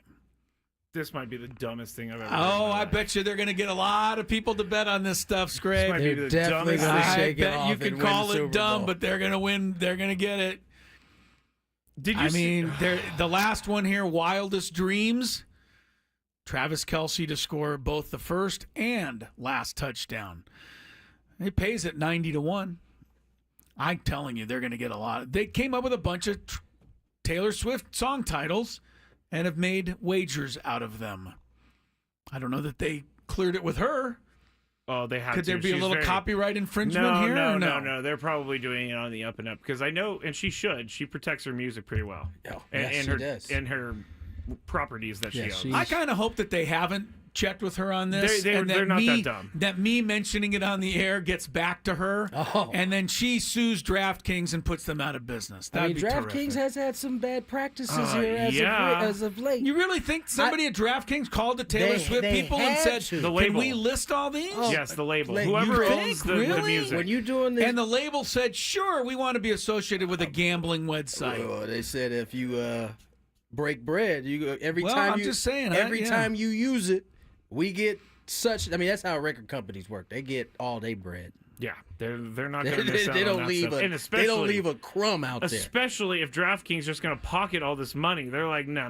You got to give us some money. We'll license it. I really find it hard to believe that somebody working at DraftKings called the Taylor Swift people. I don't. And the Taylor Swift. How much? Okay, so how much do you think the Taylor Swift people charged DraftKings for the right to use the names of all of her $5 million songs? Whoa! I would say it's a lot. It's an absurd amount. Because they want to do this, they'll make a ton of money off of it. Because the thing is, she doesn't have to do this at all. She's making money fist over, hand over fist. It's kind of like I was going fist over end. So I'm glad you helped me. It's kind of like Mike McCarthy. He said, "I want 5 years. If you call my bluff and say you'll give me 5 years, then I'll do the 5 years. Right. But if I don't, then I'll just the walk." thing is, they could have just made up a number, and they probably would have paid it. because Taylor Swift is rolling in money right now. She's one of the richest Rolling. people on earth. I Yes. get that.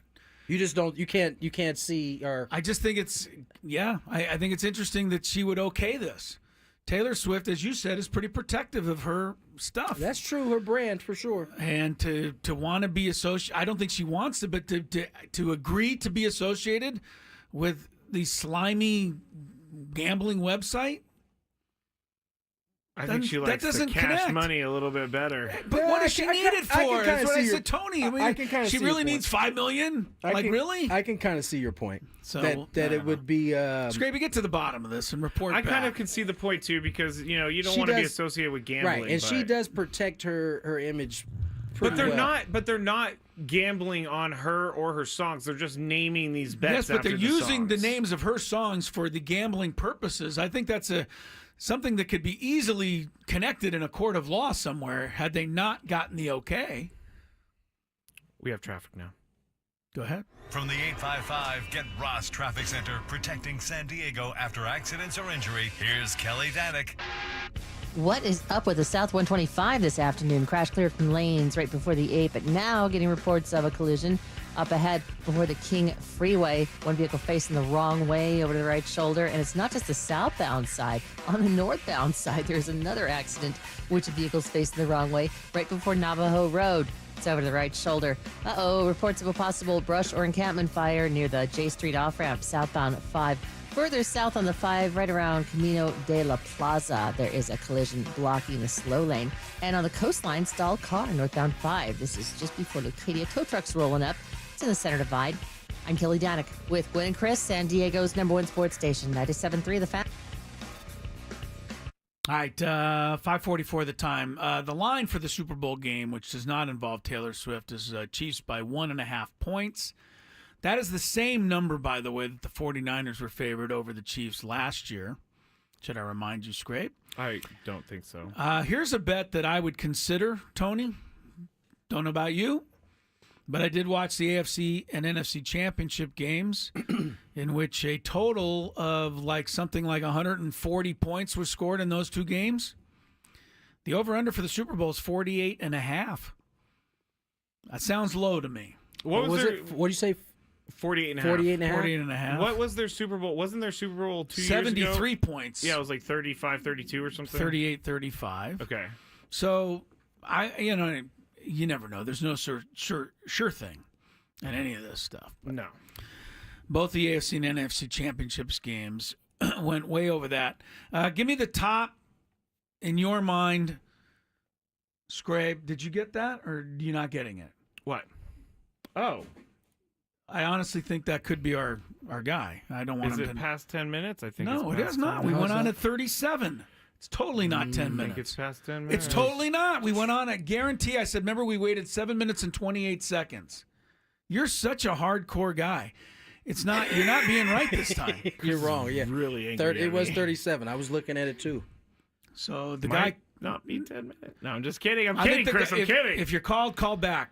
Yeah, I Because just think- put you on hold. Why are you hanging up when you're on hold? All right. While he's trying to destroy this guy's life, Tony, who's your top 10? See how many of the 10 you can get.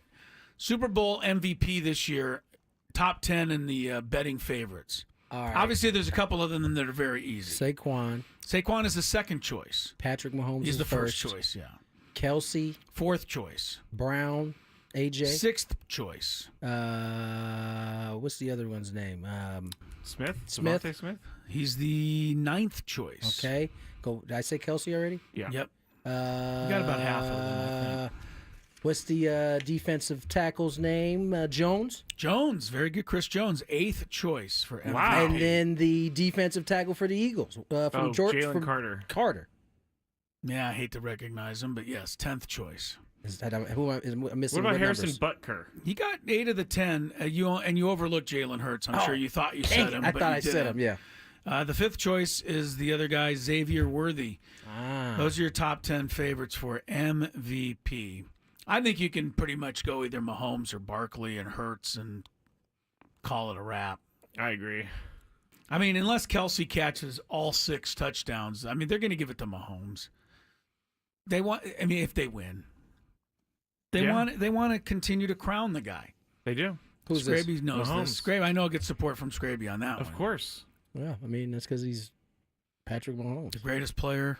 He's closing in. I mean, some of the stuff they're doing now that it's like sinking in with me is pretty wild. 5 out of the 6. Now that it's because it hadn't sunk into with you like 2 years ago or nothing like that. 5 right? out of the last 6 Super Bowls they've been a part of. I mean, he's that good. He might win 3 in a row. I love. Did you guys see Julian Edelman talk about this the other day? He was team chief on this. Talked about the same things that everybody was saying about them.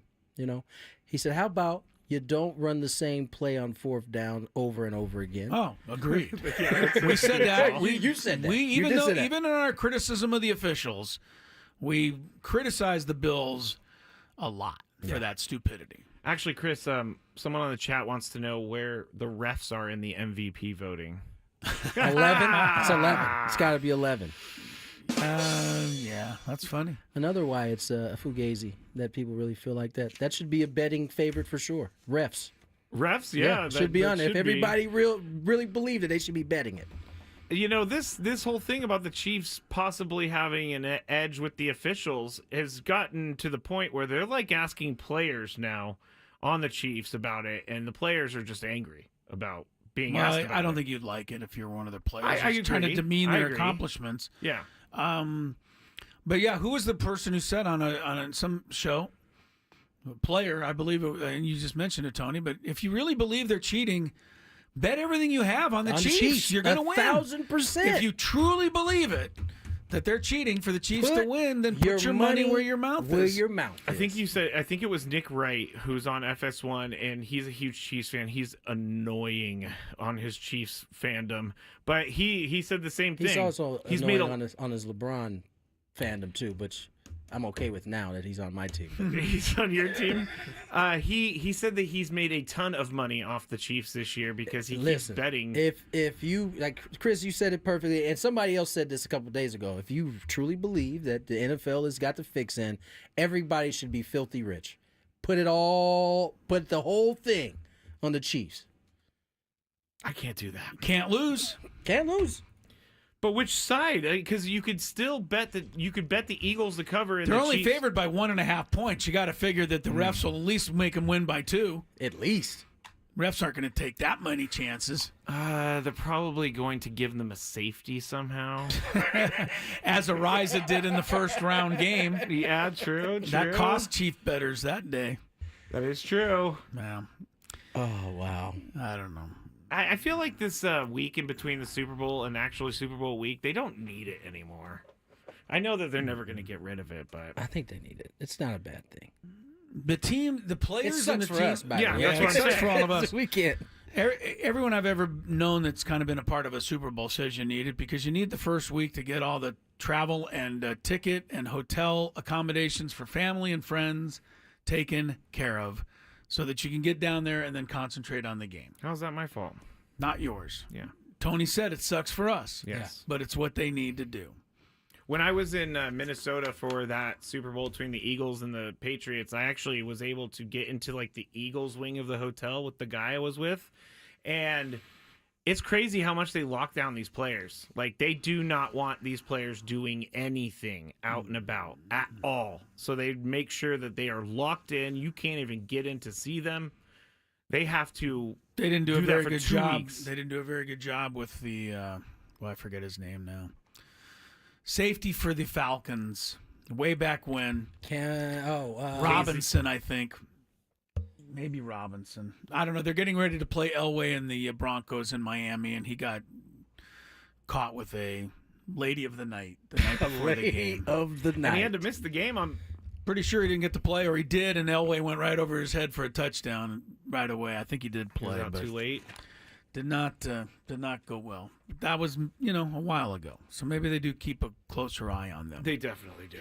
One more betting tip from Uncle Chris: if you are one of those people that must bet on the outcome of the coin toss, please check yourself into a gambling rehab facility. That's the easiest bet of all. It's 50-50. Literally 50-50.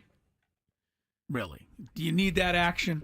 I mean, people. I personally don't. Come on, I personally people, don't. please. Do you need that action? Help yourself out. I personally don't. But like, people go crazy and they say, I which know they side do. which side has more weight on it because that side's gonna come up. Yeah, well, that's stupid. Which reminds me, there was I wonder how they would have done this. Do you remember the Thanksgiving Day game Pittsburgh, many years Detroit? ago? Yeah, there it is. Yep. There was a picture of it I ran across today. The guy flipped the coin. Jerome Bettis called tails. And as soon as he said tails, the official said, Pittsburgh calls heads. And he was immediately like, no, I didn't call heads. And there's a picture of Jerome Bettis turning over his shoulder toward the sideline like, the hell? What's going on? And the here? Lions were given the toss Yeah, because they it were. came up tails or whatever. Yeah, whatever Jerome actually called. Right. And the Lions won the game. And that official was actually fired. His name was Phil Luckett. He did not last beyond that day. Yeah, you mess up. But on I don't know how national you would TV. do that on the Super Bowl coin toss where everybody's betting on it. If the actual toss came up heads, but the official announced tails, who would get paid? Did the Steelers end up going to the Super Bowl that year? Don't remember what year it was. I'd have to look that I back feel up. like there was another instance where Bettis was out there and he was like making sure, like, hey. I called. Well, if you watch now, the official will ask the captain for their call, then they will repeat the call, yep. and then they'll toss the coin. Back in those days, they actually said call it in the air. Yes, So he right. flipped it, and Bettis went tails, and the guy went heads. He said. My only other issue with the coin flip is that they bring in these big gaudy coins that Yeah. can't actually be flipped. Like they just have to Right, it like goes toss up them one in there. And then they bring in like a 90-year-old person to flip the It's coin. like nobody's thumb is flipping this 5-pound coin. that The you guy brought can't out even here. hold the coin. Scraby's got the Chronicles next. Hey, guess what, guys? I'm going to tell everybody why it's okay that Roki Sasaki went to the Dodgers. Oh, can't I wait got to hear news this. on this. Chronicles next. Thank you.